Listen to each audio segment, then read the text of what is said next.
Hello ma'am, good morning जी। Madam join कर लो। ਤੇ ਤੁਸੀਂ ਐਂਟਰ ਹੋ ਗਏ ਨਾ, ਕਰ ਦੋ ਚਲੋ। ਇੱਕ ਮਿੰਟ ਦੇਖੋ, ਤੁਸੀਂ ਹੋ ਗਏ? ਇੱਕ ਮਿੰਟ ਚੈੱਕ ਕਰੋ। ਇੱਕ ਮਿੰਟ, ਮੈਂ ਤੁਸੀਂ ਮੋਬਾਈਲ ਤੇ ਜਾਂ ਲੈਪਟਾਪ ਤੇ?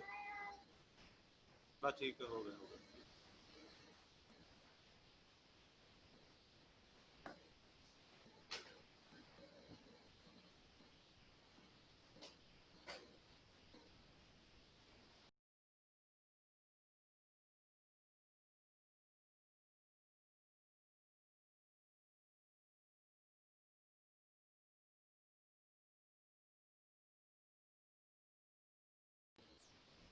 Hello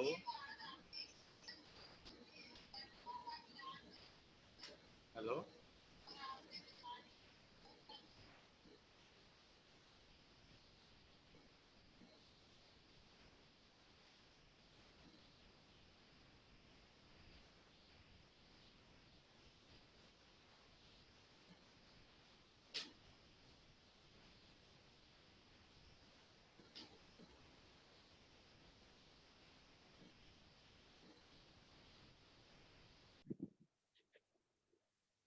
hello. हाँ जी मैम, देखो स्लाइड शेयर करो अपने फर्स्ट वाली। हाँ जी, ठीक है जी।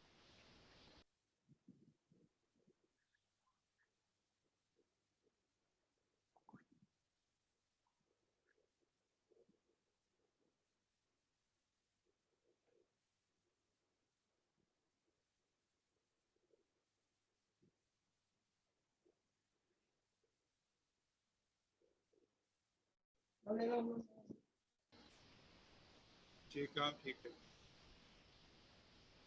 हाँ जी सर, हो गई ना? हाँ जी हाँ जी, ठीक है।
हेलो हाँ जी हाँ जी हेलो मैडम। हाँ हाँ जी जी सर स्टार्ट करिए। कर लो, चलो कोई गल नहीं। हो ही गया, 70 हो गए, चलो कर लो। ओके जी। ठीक है।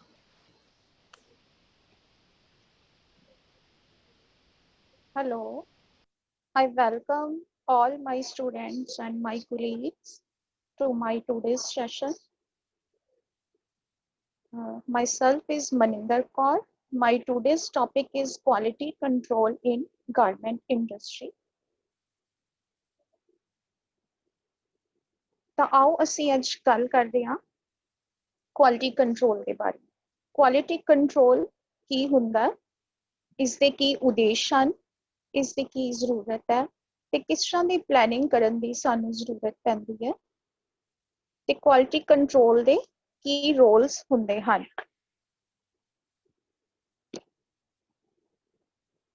ਕੁਆਲਿਟੀ ਕੰਟਰੋਲ ਕੀ ਹੁੰਦਾ ਹੈ? It is a technical audit checklist of garments industry.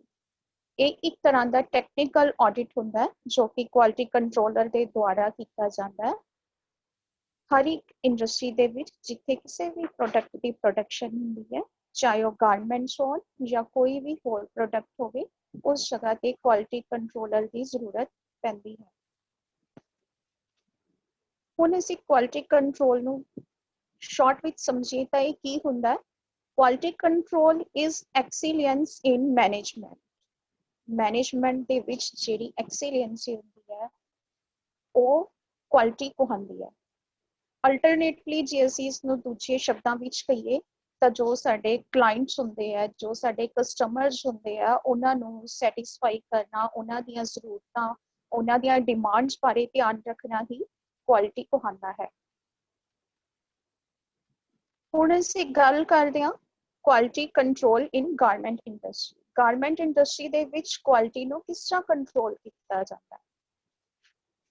Garment industry ਦੇ ਵਿੱਚ ਕੁਆਲਿਟੀ ਸਾਡੇ ਸਭ ਤੋਂ ਇਨੀਸ਼ੀਅਲ ਸਟੇਜ ਤੋਂ ਹੀ ਸਟਾਰਟ ਹੋ ਜਾਂਦੀ ਹੈ, ਜਿਸ ਵਿੱਚ ਕਿ ਫਾਈਬਰ ਤੋਂ ਲੈ ਕੇ ਗਾਰਮੈਂਟ ਦੀ ਪ੍ਰੋਡਕਸ਼ਨ ਤੱਕ ਹਰ ਇੱਕ ਸਟੈਪ ਤੇ ਸਾਨੂੰ ਕੁਆਲਿਟੀ ਕੰਟਰੋਲ ਦੀ ਲੋੜ ਪੈਂਦੀ ਹੈ। ਜਿਵੇਂ ਕਿ ਫਾਈਬਰ ਹੋ ਗਿਆ, yarn, ਫੈਬਰਿਕ ਦੀ ਕੰਸਟਰਕਸ਼ਨ, ਦੈਨ ਟੈਕਸਟਾਈਲ, ਕਲਰ ਫਾਸਟਨੈਸ, ਉਸਦੇ ਡਿਜ਼ਾਈਨਸ ਤੇ ਉਸਦੀ ਫਾਈਨਲ ਫਿਨਿਸ਼ਿੰਗ ਗਾਰਮੈਂਟ ਐਂਡ ਵਿੱਚ ਕਿਸ ਤਰ੍ਹਾਂ ਬਣ ਕੇ ਸਾਡੇ ਸਾਹਮਣੇ ਆਉਂਦਾ, ਇਹਨਾਂ ਸਾਰੀਆਂ ਸਟੇਜਸ ਤੇ ਸਾਨੂੰ ਕੁਆਲਿਟੀ ਕੰਟਰੋਲ ਕਰਨ ਦੀ ਜ਼ਰੂਰਤ ਪੈਂਦੀ ਹੈ।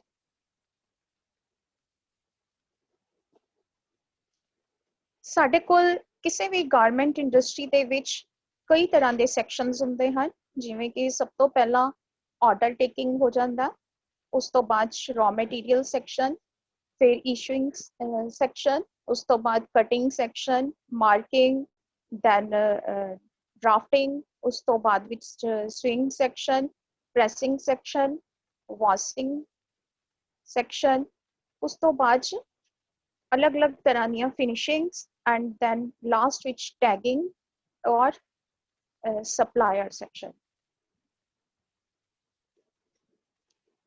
ਹੁਣ ਅਸੀਂ ਗੱਲ ਕਰਦੇ ਹਾਂ ਮੈਥਡਸ ਕੀ ਹੁੰਦੇ ਆ ਕੁਆਲਿਟੀ ਨੂੰ ਕੰਟਰੋਲ ਕਰਨ ਦੇ। ਕੁਆਲਿਟੀ ਨੂੰ ਕਿਸ ਤਰ੍ਹਾਂ ਕੰਟਰੋਲ ਕੀਤਾ ਜਾਂਦਾ?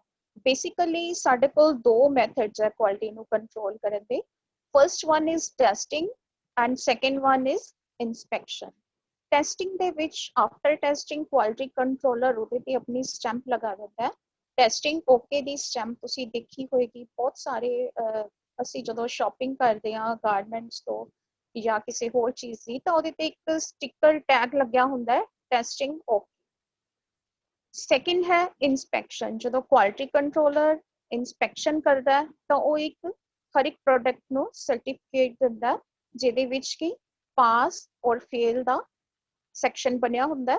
ਅਗਰ ਉਸਦੀ ਇਨਸਪੈਕਸ਼ਨ ਉਹਦੇ ਅਕੋਰਡਿੰਗਲੀ ਕੰਪਨੀ ਦੇ ਪੈਰਾਮੀਟਰਸ ਦੇ ਅਕੋਰਡਿੰਗਲੀ ਕੋਈ ਵੀ ਸਾਡਾ ਪ੍ਰੋਡਕਟ ਓਕੇ ਹੈ ਤਾਂ ਕੁਆਲਿਟੀ ਕੰਟਰੋਲਰ ਉਸਨੂੰ ਪਾਸ ਕਰਦਾ, ਅਦਰਵਾਈਜ਼ ਉਹ ਫੇਲ ਤੇ ਓਕੇ ਕਰ ਦਿੰਦਾ। ਹੁਣ ਅਸੀਂ ਗੱਲ ਕਰਦੇ ਹਾਂ ਕੁਆਲਿਟੀ ਕੰਟਰੋਲ ਦੇ ਕੀ ਸਟੈਂਡਰਡਸ ਹੁੰਦੇ ਹਨ। ਸਾਡੇ ਰਾਸ਼ਟਰੀ ਰੈਗੂਲੇਟਰੀ ਅਥਾਰਟੀ ਹੈ ਜਿਹੜੀ ਕਿ ਕੁਆਲਿਟੀ ਦੇ ਇੰਟਰਨੈਸ਼ਨਲ ਪੈਰਾਮੀਟਰਸ ਨੂੰ ਸਟੈਂਡਰਡਾਈਜ਼ ਕਰਦੀ ਹੈ। ਲਾਈਕ ਤੁਸੀਂ ਸਾਰੇ ਪ੍ਰੋਡਕਟਸ ਤੇ ਪੜਿਆ ਹੋਏਗਾ ਸਰਟੀਫਾਈਡ ਜਿਹੜੇ ਹੁੰਦੇ ਆ ISO 9001, 9002, 9003 and so on। ਇਹਦੀ ਇੱਕ ਬਹੁਤ ਵੱਡੀ ਸੀਰੀਜ਼ ਹੈ ਜਿਹੜੀ ਕਿ ਕੁਆਲਿਟੀ ਦੇ ਪੈਰਾਮੀਟਰਸ ਦੇ ਅਕੋਰਡਿੰਗਲੀ ਉਹਨਾਂ ਨੂੰ ਐਸਟੈਬਲਿਸ਼ ਕਰਦੀ ਹੈ ਔਰ ਇਸੇ ਬੇਸ ਤੇ ਸਾਡੀਆਂ ਜਿੰਨੀਆਂ ਗਾਰਮੈਂਟਸ ਇੰਡਸਟਰੀਜ਼ ਹੈ, ਐਕਸਪੋਰਟ ਹਾਊਸਿਸ ਹੈ, ਅਪੈਰਲ ਇੰਡਸਟਰੀ ਹੈ, ਸਾਰੇ ਹੀ ਆਪਣੇ ਪ੍ਰੋਡਕਟਸ ਨੂੰ ਇਹਨਾਂ ਸਟੈਂਡਰਡਸ ਦੇ ਅਕੋਰਡਿੰਗਲੀ ਹੀ ਮੈਨੂਫੈਕਚਰ ਕਰਦੇ ਨੇ। ਸਾਡੇ ਜਿਹੜੇ ਗਾਰਮੈਂਟ ਮੈਨੂਫੈਕਚਰਰਸ ਹੈ ਤੇ ਐਕਸਪੋਰਟਰਸ ਹੈ ਉਹ ਇਹਨਾਂ ਸਾਰੀਆਂ ਚੀਜ਼ਾਂ ਨੂੰ ਧਿਆਨ ਰੱਖਦੇ ਹੈ ਜਦੋਂ ਵੀ ਆਪਣਾ ਕੋਈ ਵੀ ਪ੍ਰੋਡਕਟ ਡਿਜ਼ਾਈਨ ਕਰਦਾ। ਤਾਂ ਆਓ ਅਸੀਂ ਦੇਖੀਏ ਕਿ ਉਹ ਕਿਹੜੇ ਕਿਹੜੇ ਪੈਰਾਮੀਟਰਸ ਹੈ, ਕਿਹੜੀਆਂ ਕਿਹੜੀਆਂ ਧਿਆਨ ਰੱਖਣ ਯੋਗ ਗੱਲਾਂ। Number 1 is overlook of the garment. ਸਾਡੇ ਗਾਰਮੈਂਟ ਦੀ ਓਵਰਲੁੱਕ ਕਿਸ ਤਰ੍ਹਾਂ ਦੀ ਹੈ, ਸਾਡਾ ਗਾਰਮੈਂਟ ਕਿਸ ਤਰ੍ਹਾਂ ਦਾ ਲੱਗ ਰਿਹਾ ਹੈ ਫੁੱਲ ਐਂਡ ਫਾਈਨਲ ਫਿਨਿਸ਼ਿੰਗ ਤੋਂ ਬਾਅਦ। Number 2 is the right formation of garment. Garment ਠੀਕ ਤਰ੍ਹਾਂ ਬਣ ਕੇ ਤਿਆਰ ਹੋਇਆ ਜਾਂ ਨਹੀਂ। Number 3 feel and fall of the garment. ਇਹਦਾ ਮਤਲਬ ਇਹ ਹੈ ਕਿ ਕੱਪੜੇ ਦਾ ਜਿਹੜਾ ਟੈਕਸਚਰ ਹੈ ਉਹ ਸਾਡਾ ਹਾਰਡ ਨਹੀਂ ਹੋਣਾ ਚਾਹੀਦਾ, ਸਟਿਫ ਨਹੀਂ ਹੋਣਾ ਚਾਹੀਦਾ, ਉਹ ਪਹਿਨਣ 'ਚ ਸੌਫਟ ਹੋਣਾ ਚਾਹੀਦਾ ਹੈ। ਉਹ ਪਾਉਣ ਤੋਂ ਬਾਅਦ ਕਿਸੇ ਵੀ ਪਰਸਨ ਨੂੰ ਕਿਸੇ ਵੀ ਤਰ੍ਹਾਂ ਦੀ ਕੋਈ ਵੀ ਐਲਰਜੀ ਵਗੈਰਾ ਦੀ ਪ੍ਰੋਬਲਮ ਨਹੀਂ ਹੋਣੀ ਚਾਹੀਦੀ। ਨੈਕਸਟ ਹੈ physical properties and then colour fastness of the garment. Garment ਦਾ ਕਲਰ ਕੱਚਾ ਨਹੀਂ ਹੋਣਾ ਚਾਹੀਦਾ। ਇਸ ਤਰ੍ਹਾਂ ਨਾ ਹੋਵੇ ਕਿ ਫਸਟ ਟਾਈਮ ਸਾਡੇ ਪਾਉਣ ਤੋਂ ਬਾਅਦ ਇਹ ਗਾਰਮੈਂਟ ਦਾ ਕਲਰ ਸਾਡੀ ਬੋਡੀ ਨੂੰ ਲੱਗ ਜਾਏ ਜਾਂ ਦੂਸਰੇ ਕੱਪੜਿਆਂ ਨੂੰ ਲੱਗ ਜਾਏ, ਉਹ ਬਿਲਕੁਲ ਕਲਰਲੈਸ ਬਣ ਜਾਏ। And last one is the finishing properties. Finishing ਦੇ ਵਿੱਚ ਸਾਡੇ ਕੋਲ ਡਾਈਂਗ ਆ ਜਾਂਦੀ ਹੈ, ਪ੍ਰੈਸਿੰਗ ਆ ਜਾਂਦੀ ਹੈ, ਪੈਕੇਜਿੰਗ ਆ ਜਾਂਦੀ ਹੈ। ਤਾਂ ਇਹ ਸਾਰੀਆਂ ਪ੍ਰੋਪਰਟੀਜ਼ ਦਾ ਵੀ ਸਾਨੂੰ ਧਿਆਨ ਰੱਖਣਾ ਪੈਂਦਾ ਹੈ। ਸਾਡੇ ਕੋਲ ਕੁਆਲਿਟੀ ਕੰਟਰੋਲ ਦੇ ਕੁਝ ਉਦੇਸ਼ ਹੈ। ਕੁਆਲਿਟੀ ਕੰਟਰੋਲ ਕਿਉਂ ਕੀਤਾ ਜਾਂਦਾ ਹੈ, ਇਸ ਦੀ ਕੀ ਜ਼ਰੂਰਤ ਪੈਂਦੀ ਹੈ। ਆਬਜੈਕਟਿਵਸ ਵਿੱਚ ਸਭ ਤੋਂ ਮੇਨ ਇਹਦਾ ਸਭ ਤੋਂ ਫਰਸਟ ਆਬਜੈਕਟਿਵ ਹੈ ਕਿ ਅਸੀਂ ਪ੍ਰੋਡਕਸ਼ਨ ਨੂੰ ਇਸ ਦੇ ਉੱਚੇ ਪੱਧਰ ਤੇ ਲੈ ਕੇ ਜਾਣਾ। ਜਦੋਂ ਅਸੀਂ ਕੋਈ ਵੀ ਪ੍ਰੋਡਕਟ ਡਿਜ਼ਾਈਨ ਕਰਨਾ for the very first time, ਉਹਦੇ ਵਿੱਚ ਹੀ ਉਸਦੀ ਪ੍ਰੋਡਕਸ਼ਨ ਵਿੱਚ ਹਰ ਇੱਕ step each and everything okay ਹੋਣਾ ਚਾਹੀਦਾ। ਇਸ ਤਰ੍ਹਾਂ ਨਹੀਂ ਹੋਣਾ ਚਾਹੀਦਾ ਕਿ ਅਸੀਂ ਉਸ ਪ੍ਰੋਡਕਟ ਨੂੰ ਬਾਰ-ਬਾਰ ਉਹਨੂੰ ਦੁਬਾਰਾ ਤੋਂ ਦੁਬਾਰਾ ਰੈਕਟੀਫਾਈ ਕਰੀਏ, ਐਂਡ ਵਿੱਚ ਜਾ ਕੇ ਉਹਦਾ ਫੈਬਰਿਕ ਹੀ ਖਰਾਬ ਹੋ ਜਾਵੇ ਤੇ ਉਹ ਸਾਡਾ ਸਾਰਾ ਵੇਸਟੇਜ ਹੋ ਜਾਏਗੀ, wastage of time, wastage of money and wastage of raw materials. ਤਾਂ ਅਸੀਂ ਇੱਕ ਵਾਰ ਵਿੱਚ ਹੀ ਆਪਣੀ ਜਿਹੜੀ ਪ੍ਰੋਡਕਸ਼ਨ ਹੈ, ਆਪਣੇ ਜਿਹੜਾ ਪ੍ਰੋਡਕਟ ਅਸੀਂ ਬਣਾ ਰਹੇ ਹਾਂ ਉਸਨੂੰ ਉਹਦੇ ਉੱਚੇ ਪੱਧਰ ਤੇ ਲੈ ਕੇ ਜਾਣਾ। ਨੰਬਰ 2 ਤੇ ਹੈ ਸਾਡੇ ਕੋਲ ਕਿਸੇ ਵੀ ਕੱਪੜੇ ਨੂੰ ਸੈਟੀਸਫੈਕਟਰੀ ਤਰੀਕੇ ਨਾਲ ਤਿਆਰ ਕਰਨਾ। ਉਹਦੇ ਵਿੱਚ ਸਾਡਾ ਡਿਜ਼ਾਈਨ ਕਾਊਂਟ ਹੁੰਦਾ ਹੈ, ਸਟਾਈਲ, ਕਲਰ, ਉਹਦੇ ਤੇ ਅਸੀਂ ਅਸੈਸਰੀਜ਼ ਕੀ ਯੂਜ਼ ਕੀਤੀਆਂ ਤੇ ਐਂਡ ਵਿੱਚ ਉਹਦੀ ਫਿਟਿੰਗ ਕਿਸ ਤਰ੍ਹਾਂ ਦੀ ਆ ਰਹੀ ਹੈ ਸਾਨੂੰ। ਇਹ ਸਾਰੀਆਂ ਚੀਜ਼ਾਂ ਤੋਂ ਹਰ ਇੱਕ ਕੁਆਲਿਟੀ ਕੰਟਰੋਲਰ, ਹਰ ਇੱਕ ਕੰਪਨੀ ਨੂੰ, ਹਰ ਇੱਕ ਕਸਟਮਰ ਨੂੰ ਸੈਟੀਸਫਾਈਡ ਹੋਣਾ ਚਾਹੀਦਾ ਹੈ, ਤਾਂ ਹੀ ਸਾਨੂੰ ਕੁਆਲਿਟੀ ਕੰਟਰੋਲ ਕਰਨ ਦਾ ਕੋਈ ਫਾਇਦਾ ਹੁੰਦਾ ਹੈ।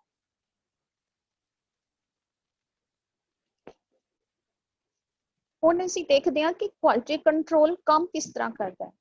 ਕੁਆਲਿਟੀ ਕੰਟਰੋਲ ਨੇ 4 ਸਟੇजेस ਤੇ ਕੰਮ ਕਰਨਾ ਹੁੰਦਾ ਹੈ। ਸਭ ਤੋਂ ਪਹਿਲਾਂ he will plan, then he will do, and third he will check, and last is he will act। ਸਭ ਤੋਂ ਪਹਿਲਾਂ ਉਹ ਪਲਾਨ ਬਣਾਏਗਾ, ਫਿਰ ਉਸ ਤੋਂ ਬਾਅਦ ਉਸਨੂੰ ਕਰਨਾ ਕਿਵੇਂ ਹੈ, ਕੀ ਕਰਨਾ ਹੈ ਇਹ ਦੇਖੇਗਾ। ਉਸ ਤੋਂ ਬਾਅਦ ਉਹਨੂੰ ਦੁਬਾਰਾ ਤੋਂ ਚੈੱਕ ਕਰੇਗਾ ਕਿ ਜੋ ਮੈਂ ਸੋਚਿਆ ਸੀ ਉਹ ਅਸੀਂ ਕੀਤਾ ਜਾਂ ਨਹੀਂ ਕੀਤਾ, ਜਾਂ ਮੇਰੇ ਲੇਬਰ ਨੇ ਕੀਤਾ ਹੈ ਜਾਂ ਨਹੀਂ ਕੀਤਾ। ਉਸ ਤੋਂ ਬਾਅਦ ਵਿੱਚ ਉਹ ਫਾਈਨਲਾਈਜ਼ ਹੋ ਜਾਏ। ਕੁਆਲਿਟੀ ਕੰਟਰੋਲ ਨੂੰ ਅਸੀਂ ਐਸਟੈਬਲਿਸ਼ ਕਿਵੇਂ ਕਰ ਸਕਦੇ ਹਾਂ ਗਾਰਮੈਂਟ ਇੰਡਸਟਰੀ ਦੇ ਵਿੱਚ। ਸਭ ਤੋਂ ਪਹਿਲਾ ਸਟੈਪ ਇਹ ਹੈ ਕੁਆਲਿਟੀ ਕੰਟਰੋਲ ਨੂੰ ਐਸਟੈਬਲਿਸ਼ ਕਰਨ ਦਾ ਕਿ ਕੁਆਲਿਟੀ ਕੰਟਰੋਲਰ ਨੂੰ ਇਸ ਚੀਜ਼ ਨੂੰ ਚੰਗੀ ਤਰ੍ਹਾਂ ਸਮਝਣਾ ਹੋਏਗਾ ਕਿ ਮੇਰੇ ਕਸਟਮਰ ਦੀ ਜ਼ਰੂਰਤ ਕੀ ਹੈ, ਜਾਂ ਸਾਡੇ ਜਦੋਂ ਅਸੀਂ ਆਰਡਰ ਲਿੱਤਾ ਹੈ ਤਾਂ ਸਾਡੇ ਕਸਟਮਰ ਦੀਆਂ, ਸਾਡੇ ਕਲਾਇੰਟਸ ਦੀਆਂ ਕੀ ਡਿਮਾਂਡ ਸੀਗੀਆਂ, ਸਾਡਾ ਪ੍ਰੋਡਕਟ ਉਹਨਾਂ ਚੀਜ਼ਾਂ ਤੇ ਖਰਾ ਵੀ ਉਤਰਦਾ ਹੈ ਜਾਂ ਨਹੀਂ ਉਤਰਦਾ। ਉਹਨੂੰ ਉਹਨਾਂ ਸਾਰੀਆਂ ਚੀਜ਼ਾਂ ਨੂੰ ਅਸੈਪਟ ਕਰਦੇ ਹੋਏ ਆਪਣੀ ਕੁਆਲਿਟੀ ਦੀਆਂ ਰਿਕੁਆਇਰਮੈਂਟਸ ਨੂੰ ਸਮਝਣਾ ਹੋਏਗਾ। ਇਹਦੇ ਵਿੱਚ ਕਈ ਤਰ੍ਹਾਂ ਦੇ ਸਟੈਪਸ ਆ ਜਾਂਦੇ ਆ, ਜਿਵੇਂ ਕਿ ਸਭ ਤੋਂ ਪਹਿਲਾਂ ਅਸੀਂ ਕਸਟਮਰ ਦੀਆਂ ਸਪੈਸੀਫਿਕੇਸ਼ਨਸ ਨੂੰ ਦੇਖਣਾ ਹੈ ਕੁਆਲਿਟੀ ਦੇ ਰਿਗਾਰਡਿੰਗਲੀ एक कस्टमर ਨੂੰ किस तरह की क्वालिटी चाहिए है। नंबर 2 ਤੇ ਹੈ ਸਾਡੇ ਕੋਲ ਕਿ ਅਸੀਂ ਉਸ ਤੋਂ ਪਹਿਲਾਂ किस तरह की परफॉर्मेंस की सी, अगर ਉਹਦੇ ਵਿੱਚ ਕੋਈ ਗਲਤੀਆਂ ਨਿਕਲੀਆਂ ਤਾਂ ਉਹਦੇ ਤੋਂ ਅਸੀਂ ਕੀ ਸਿੱਖਿਆ, ਉਹਨਾਂ ਗਲਤੀਆਂ ਨੂੰ ਅਸੀਂ ਕਿਵੇਂ ਸੁਧਾਰਨਾ। ਨੰਬਰ 3 ਤੇ ਹੈ ਕੁਆਲਿਟੀ ਕੰਟਰੋਲ ਡਿਪਾਰਟਮੈਂਟ ਦੇ ਨਾਲ ਡਿਸਕਸ਼ਨ ਕਰਨੀ, ਆਪਣੇ ਕੋਲੀਗਸ ਦੇ ਨਾਲ ਡਿਸਕਸ਼ਨ ਕਰਨੀ। ਨੰਬਰ 4 ਤੇ ਹੈ ਪ੍ਰੋਡਕਸ਼ਨ ਡਿਪਾਰਟਮੈਂਟ ਦੇ ਨਾਲ ਡਿਸਕਸ਼ਨ ਕਰਨੀ। ਪ੍ਰੋਡਕਸ਼ਨ ਡਿਪਾਰਟਮੈਂਟ ਦੇ हर एक मैंबर ਨੂੰ ਵਿੱਚ ਇਨਕਲੂਡ ਕਰਕੇ ਚੱਲਣਾ, ਜਿਵੇਂ ਮੈਂ ਤੁਹਾਨੂੰ ਦੱਸਿਆ ਕਿ ਅਲੱਗ-ਅਲੱਗ ਸੈਕਸ਼ਨਸ ਹੁੰਦੇ ਆ ਉਹਦੇ ਵਿੱਚ, ਤਾਂ ਉਹ ਹਰ ਇੱਕ ਬੰਦੇ ਨੂੰ, ਹਰ ਇੱਕ ਸੁਪਰਵਾਈਜ਼ਰ ਨੂੰ ਆਪਣੇ ਨਾਲ ਲੈ ਕੇ ਚੱਲਣਾ, ਉਹਨਾਂ ਦੇ ਨਾਲ ਡਿਸਕਸ਼ਨ ਕਰਨੀ ਕਿ ਕਿੱਥੇ ਕਮੀ ਆ ਰਹੀ ਹੈ, ਅਸੀਂ ਇਸ ਨੂੰ ਕਿਵੇਂ ਇੰਪਰੂਵਮੈਂਟ ਕਰ ਸਕਦੇ। ਨੈਕਸਟ ਹੈ ਸਾਡੇ ਕੋਲ giving the feedback to the customers. ਅਸੀਂ ਆਪਣੇ ਕਸਟਮਰਸ ਨੂੰ ਫੀਡਬੈਕ ਵੀ ਦੇਣੀ ਹੈ ਕਿ ਹਾਂਜੀ ਤੁਹਾਡੀ ਇਹ ਡਿਮਾਂਡ ਸੀ ਜੀ, ਅਗਰ ਉਹਦੇ ਵਿੱਚ ਕੋਈ ਕਮੀ ਆਈ ਹੈ ਤਾਂ ਉਸ ਕਮੀ ਨੂੰ ਅਸੀਂ ਦੂਰ ਕਰਨ ਲਈ ਅਸੀਂ ਇਹ ਵਾਲੀਆਂ ਇੰਪਰੂਵਮੈਂਟਸ ਕਿ ਤੁਸੀਂ ਸੈਟੀਸਫਾਈ ਹੋ ਜਾਂ ਨਹੀਂ। ਨੈਕਸਟ ਹੈ ਸਾਡੇ ਕੋਲ receiving the revised quality requirements from the customers। ਅਗਰ ਅਸੀਂ ਕਸਟਮਰ ਦੀ ਇੱਕ ਡਿਮਾਂਡ ਨੂੰ ਪੂਰਾ ਕਰ ਦਿੱਤਾ ਤਾਂ ਉਸ ਤੋਂ ਬਾਅਦ ਕਸਟਮਰਸ ਨੂੰ ਦੁਬਾਰਾ ਪੁੱਛਣਾ ਚਾਹੀਦਾ ਹੈ ਕਿ ਤੁਹਾਨੂੰ ਹੋਰ ਇਹਦੇ ਵਿੱਚ ਕੀ ਕੀ ਇੰਪਰੂਵਮੈਂਟਸ ਚਾਹੀਦੀਆਂ, ਸਾਨੂੰ ਉਹਨਾਂ ਦੇ ਨਾਲ ਕੰਟੀਨਿਊਟੀ ਬਣਾ ਕੇ ਰੱਖਣੀ ਚਾਹੀਦੀ ਹੈ। ਤੇ ਸਭ ਤੋਂ ਲਾਸਟ ਵਿੱਚ ਹੈ ਅਸੈਪਟਿੰਗ ਦਾ ਕੁਆਲਿਟੀ ਪੈਰਾਮੀਟਰਸ। ਕੁਆਲਿਟੀ ਦੇ ਜੋ ਪੈਰਾਮੀਟਰਸ ਅਸੀਂ ਆਪਣੇ ਕਲਾਇੰਟ ਨਾਲ ਫਿਕਸ ਕੀਤੇ ਹੈ, ਜੋ ਮਾਰਕੀਟ ਦੀਆਂ ਡਿਮਾਂਡਸ ਹੈ, ਉਹਨਾਂ ਸਾਰਿਆਂ ਨੂੰ ਸਾਨੂੰ ਅਸੈਪਟ ਕਰਕੇ ਹੀ ਚੱਲਣਾ ਹੋਏਗਾ। ਕੁਆਲਿਟੀ ਕੰਟਰੋਲ ਦੇ ਵਿੱਚ ਅਲੱਗ-ਅਲੱਗ ਸਟੈਪਸ ਹੁੰਦੇ ਆ, ਜਿਹਦੇ ਵਿੱਚ ਕਿ ਇਨਸਪੈਕਸ਼ਨ ਵੀ ਇੱਕ ਸਟੈਪ ਹੈ। ਇਨਸਪੈਕਸ਼ਨ ਨੂੰ ਅਸੀਂ ਕਿਸ ਤਰ੍ਹਾਂ ਇੰਪਲੀਮੈਂਟ ਕਰ ਸਕਦੇ ਹਾਂ ਕੁਆਲਿਟੀ ਦੇ ਨਾਲ ਰਿਲੇਟਡ। ਸਾਡੇ ਕੋਲ ਇੱਕ ਇਨਸਪੈਕਸ਼ਨ ਲੂਪ ਹੈ, ਆਓ ਸਮਝੀਏ ਇਹਦੇ ਬਾਰੇ। ਇਹਦੇ ਵਿੱਚ ਸਭ ਤੋਂ ਪਹਿਲਾ ਸਟੈਪ ਹੁੰਦਾ ਹੈ ਡਿਟੈਕਸ਼ਨ ਆਫ ਡਿਫੈਕਟਸ, ਕਾਰਨਾਂ ਨੂੰ ਲੱਭਣਾ, ਨੁਕਸਾਂ ਨੂੰ ਲੱਭਣਾ ਕਿ ਕੀ ਨੁਕਸ ਹੈ। ਸਭ ਤੋਂ ਪਹਿਲਾਂ ਅਸੀਂ ਉਹਨਾਂ ਨੂੰ ਲੱਭਾਂਗੇ। ਉਸ ਤੋਂ ਬਾਅਦ ਇਨਫੋਰਮ ਡਿਫੈਕਟਸ ਟੂ ਐਪਰੋਪ੍ਰੀਏਟ ਪਰਸਨਲ, ਉਹ ਨੁਕਸ ਲੱਭ ਕੇ ਜਿਹੜਾ ਵੀ ਨਾਲ ਰਿਲੇਟਡ ਐਪਰੋਪ੍ਰੀਏਟ ਬੰਦਾ ਹੈ ਜਾਂ ਸੈਕਸ਼ਨ ਹੈ ਉਸਨੂੰ ਅਸੀਂ ਇਨਫੋਰਮ ਕਰਾਂਗੇ। ਨੰਬਰ 3 ਤੇ ਹੈ ਡਿਟਰਮੀਨੇਸ਼ਨ ਆਫ ਕਾਜ਼ਸ ਆਫ ਡਿਫੈਕਟਸ। ਅਸੀਂ ਉਹਨਾਂ ਕਾਰਨਾਂ ਨੂੰ ਲੱਭਾਂਗੇ ਤੇ ਜਿਹੜੇ ਡਿਫੈਕਟਸ ਆ ਉਹਨਾਂ ਨੂੰ ਦੂਰ ਕਰਨ ਦੀ ਕੋਸ਼ਿਸ਼ ਕਰਾਂਗੇ। ਲਾਸਟ ਵਿੱਚ correction of the defects, ਆਪਾਂ ਉਹਨਾਂ ਨੁਕਸਾਂ ਨੂੰ ਦੂਰ ਕਰਨਾ। This is the inspection loop of quality control.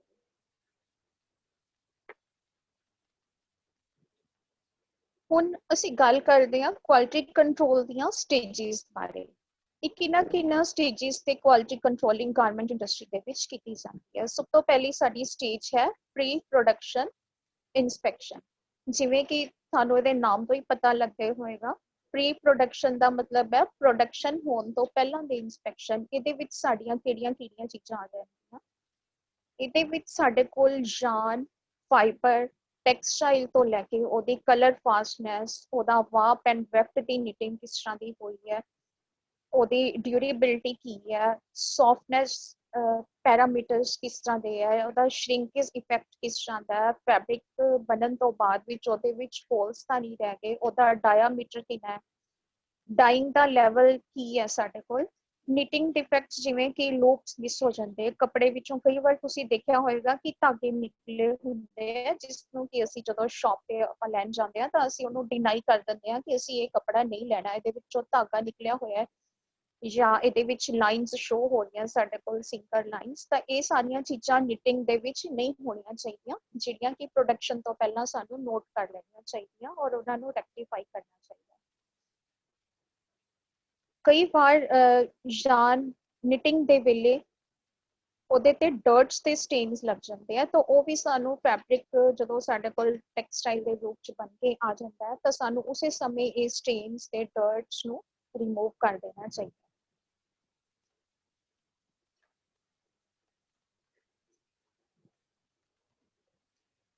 Pre production ਦੇ ਵਿੱਚ ਹੁਣ ਜਦੋਂ ਸਾਡੇ ਕੋਲ ਇੱਕ ਵਾਰ ਟੈਕਸਟਾਈਲ ਦੀ ਇਨਸਪੈਕਸ਼ਨ ਹੋ ਗਈ, ਉਸ ਤੋਂ ਬਾਅਦ ਵਿੱਚ ਅਸੀਂ ਇਹ ਦੇਖਾਂਗੇ ਕਿ ਅਸੀਂ ਉਸ ਫੈਬਰਿਕ ਦੇ ਨਾਲ ਮੈਚਿੰਗ ਥ੍ਰੈਡਸ ਕਿਹੜੇ ਲਗਾਣੇ ਆ। ਅਗਰ ਅਸੀਂ ਐਮਬਰਾਇਡਰੀ ਕਰਨੀ ਹੈ ਤਾਂ ਅਸੀਂ ਕਿਹੜੇ ਕਲਰਸ ਦੀ ਮੈਚਿੰਗ ਕਰਨੀ, ਉਹਦੇ ਨਾਲ ਕਿਹੜੀ ਕਲਰ ਸਕੀਮ ਯੂਜ਼ ਕਰਨੀ ਹੈ, ਕਿਸ ਤਰ੍ਹਾਂ ਦੇ ਫਾਸਟਨਰਸ ਲਗਾਣੇ ਆ ਅਸੀਂ, ਫਾਸਟਨਰਸ ਵਿੱਚ ਸਾਡੇ ਕੋਲ ਬਟਨਸ, ਹੁਕਸ, ਜ਼ਿਪਸ ਸਾਡੇ ਕੋਲ ਅਸੀਂ ਵਿਜ਼ੀਬਲ ਲਾਣੀ ਹੈ, ਇਨਵਿਜ਼ੀਬਲ ਲਾਣੀ ਹੈ, ਜਾਂ ਮੈਟੈਲਿਕ ਲਗਾਣੀ ਹੈ ਜਾਂ ਪਲਾਸਟਿਕ ਦੀ ਲਗਾਣੀ, ਇਹ ਸਾਰੀਆਂ ਚੀਜ਼ਾਂ ਸਾਨੂੰ ਪ੍ਰੋਡਕਸ਼ਨ ਤੋਂ ਪਹਿਲਾਂ ਹੀ ਡਿਸਾਈਡ ਕਰਨੀਆਂ ਪੈਂਦੀਆਂ ਹਨ। ਹੁਣ ਅਸੀਂ ਦੇਖਿਆ ਹੋਏਗਾ ਕਿ ਗਾਰਮੈਂਟ ਵਿੱਚ ਜਦੋਂ ਅਸੀਂ ਡਿਜ਼ਾਈਨ ਕਰਦੇ ਹਾਂ ਤਾਂ ਉਹਦੇ ਕਈ ਤਰ੍ਹਾਂ ਦੇ ਪੈਚਿਸ ਲੱਗੇ ਹੁੰਦੇ ਹਨ। ਇਹ ਵੀ ਸਾਨੂੰ ਪ੍ਰੋਡਕਸ਼ਨ ਤੋਂ ਪਹਿਲਾਂ ਹੀ ਡਿਸਾਈਡ ਕਰਨਾ ਪੈਂਦਾ, ਕਿਉਂਕਿ ਜਿਹੜਾ ਇਸ਼ੂਇੰਗ ਡਿਪਾਰਟਮੈਂਟ ਹੁੰਦਾ ਉਹ ਅੱਗੇ ਵਰਕਰਸ ਨੂੰ ਸਾਰਾ ਕੁਝ ਇਸ਼ੂ ਰॉ ਮਟੀਰੀਅਲ ਉਦੋਂ ਨਾਲ ਦੀ ਨਾਲ ਹੀ ਕਰ ਦਿੰਦਾ ਜਦੋਂ ਉਹਨਾਂ ਨੂੰ ਕੱਪੜਾ ਇਸ਼ੂ ਕੀਤਾ ਜਾਂਦਾ ਹੈ। ਅਲੱਗ-ਅਲੱਗ ਤਰ੍ਹਾਂ ਦੇ ਪੈਚਿਸ ਬਣਾਣੇ, ਕਿਸ ਕਲਰ ਦੇ ਫੈਬਰਿਕ ਉੱਤੇ ਕਿਸ ਕਲਰ ਦਾ ਪੈਚ ਲੱਗੇਗਾ ਔਰ ਕਿਸ ਤਰ੍ਹਾਂ ਦੀ ਐਮਬਰਾਇਡਰੀ ਅਸੀਂ ਕਰਨੀ ਹੈ, ਇਹ ਵੀ ਸਾਨੂੰ ਪ੍ਰੀ ਪ੍ਰੋਡਕਸ਼ਨ, ਇਨਸਪੈਕਸ਼ਨ ਜਾਂ ਕੁਆਲਿਟੀ ਕੰਟਰੋਲ ਦੇ ਵਿੱਚ ਹੀ ਡਿਸਾਈਡ ਕਰਨਾ ਪੈਂਦਾ। ਜਦੋਂ ਅਸੀਂ ਕਿਸੇ ਫੈਬਰਿਕ ਤੇ ਐਮਬਰਾਇਡਰੀ ਕਰਨੀ ਹੈ ਤਾਂ ਸਾਨੂੰ ਇਹ ਸਾਰੀਆਂ ਮਸ਼ੀਨਸ ਹੈ ਜਿਹੜੀਆਂ, ਇਹਨਾਂ ਦੇ ਉੱਤੇ ਥ੍ਰੈਡ ਦੀ ਸੈਟਿੰਗ ਕਰ ਲੈਣੀ ਚਾਹੀਦੀ ਹੈ, ਕਿਸ ਕਲਰ ਦਾ ਥ੍ਰੈਡ ਕਿਸ ਤਰ੍ਹਾਂ ਯੂਜ਼ ਕੀਤਾ ਜਾਣਾ। ਜਿਵੇਂ ਤੁਸੀਂ ਫੋਟੋ 'ਚ ਦੇਖ ਰਹੇ ਹੋ ਕਿ ਇੱਕ ਸੂਟ ਦੀ ਡਿਜ਼ਾਈਨਿੰਗ ਹੋਈ ਹੋਈ ਹੈ, ਕੰਪਨੀਜ਼ ਦੇ ਵਿੱਚ ਇਹ ਸਾਰਾ ਜਿਹੜਾ ਪ੍ਰੋਸੈਸ ਹੈ ਇਹ CAD ਦੀ ਹੈਲਪ ਨਾਲ ਕੀਤਾ ਜਾਂਦਾ ਹੈ। CAD is computer aided designing, ਤੇ CAM ਮਸ਼ੀਨਸ ਹੁੰਦੀਆਂ, ਕੰਪਿਊਟਰ ਏਡਿਡ ਮਸ਼ੀਨਸ, ਜਿਨ੍ਹਾਂ ਦੀ ਹੈਲਪ ਦੇ ਨਾਲ ਸਭ ਤੋਂ ਪਹਿਲਾਂ CAD ਸੌਫਟਵੇਅਰ ਦੇ ਨਾਲ ਅਸੀਂ ਡਿਜ਼ਾਈਨ ਸਿਲੈਕਟ ਕਰਦੇ ਹਾਂ, ਕਲਰ ਮਿਕਸਿੰਗ ਉਹਦੇ 'ਚ ਕੀਤੀ ਜਾਂਦੀ ਹੈ, ਫੈਬਰਿਕ ਕਿਸ ਤਰ੍ਹਾਂ ਦਾ ਉਹਦੇ ਤੇ ਅਸੀਂ ਕਿਸ ਤਰ੍ਹਾਂ ਦੀ ਕਲਰ ਸਕੀਮ ਲਗਾਣੀ ਹੈ, ਉਸ ਤੋਂ ਬਾਅਦ ਮਸ਼ੀਨਸ ਤੇ ਫਰੇਮਿੰਗ ਕਰਕੇ ਐਮਬਰਾਇਡਰੀ ਕੀਤੀ ਜਾਂਦੀ ਹੈ, ਜੋ ਕਿ ਫਾਈਨਲੀ ਸਾਡੇ ਕੋਲ ਬਣ ਕੇ ਰੈਡੀ ਹੋ ਜਾਂਦਾ ਹੈ। ਹੁਣ ਅਸੀਂ ਗੱਲ ਕਰਦੇ ਹਾਂ ਡਿਊਰਿੰਗ ਪ੍ਰੋਡਕਸ਼ਨ ਇਨਸਪੈਕਸ਼ਨ ਦੇ ਬਾਰੇ। ਪ੍ਰੋਡਕਸ਼ਨ ਜਦੋਂ ਸ਼ੁਰੂ ਹੋ ਜਾਂਦੀ ਇੱਕ ਵਾਰ, ਉਹ ਤੋਂ ਬਾਅਦ ਵਿੱਚ ਇੱਕ ਕੁਆਲਿਟੀ ਕੰਟਰੋਲਰ ਨੂੰ ਕਿਹਨਾਂ ਚੀਜ਼ਾਂ ਦਾ ਧਿਆਨ ਰੱਖਦਾ ਹੈ।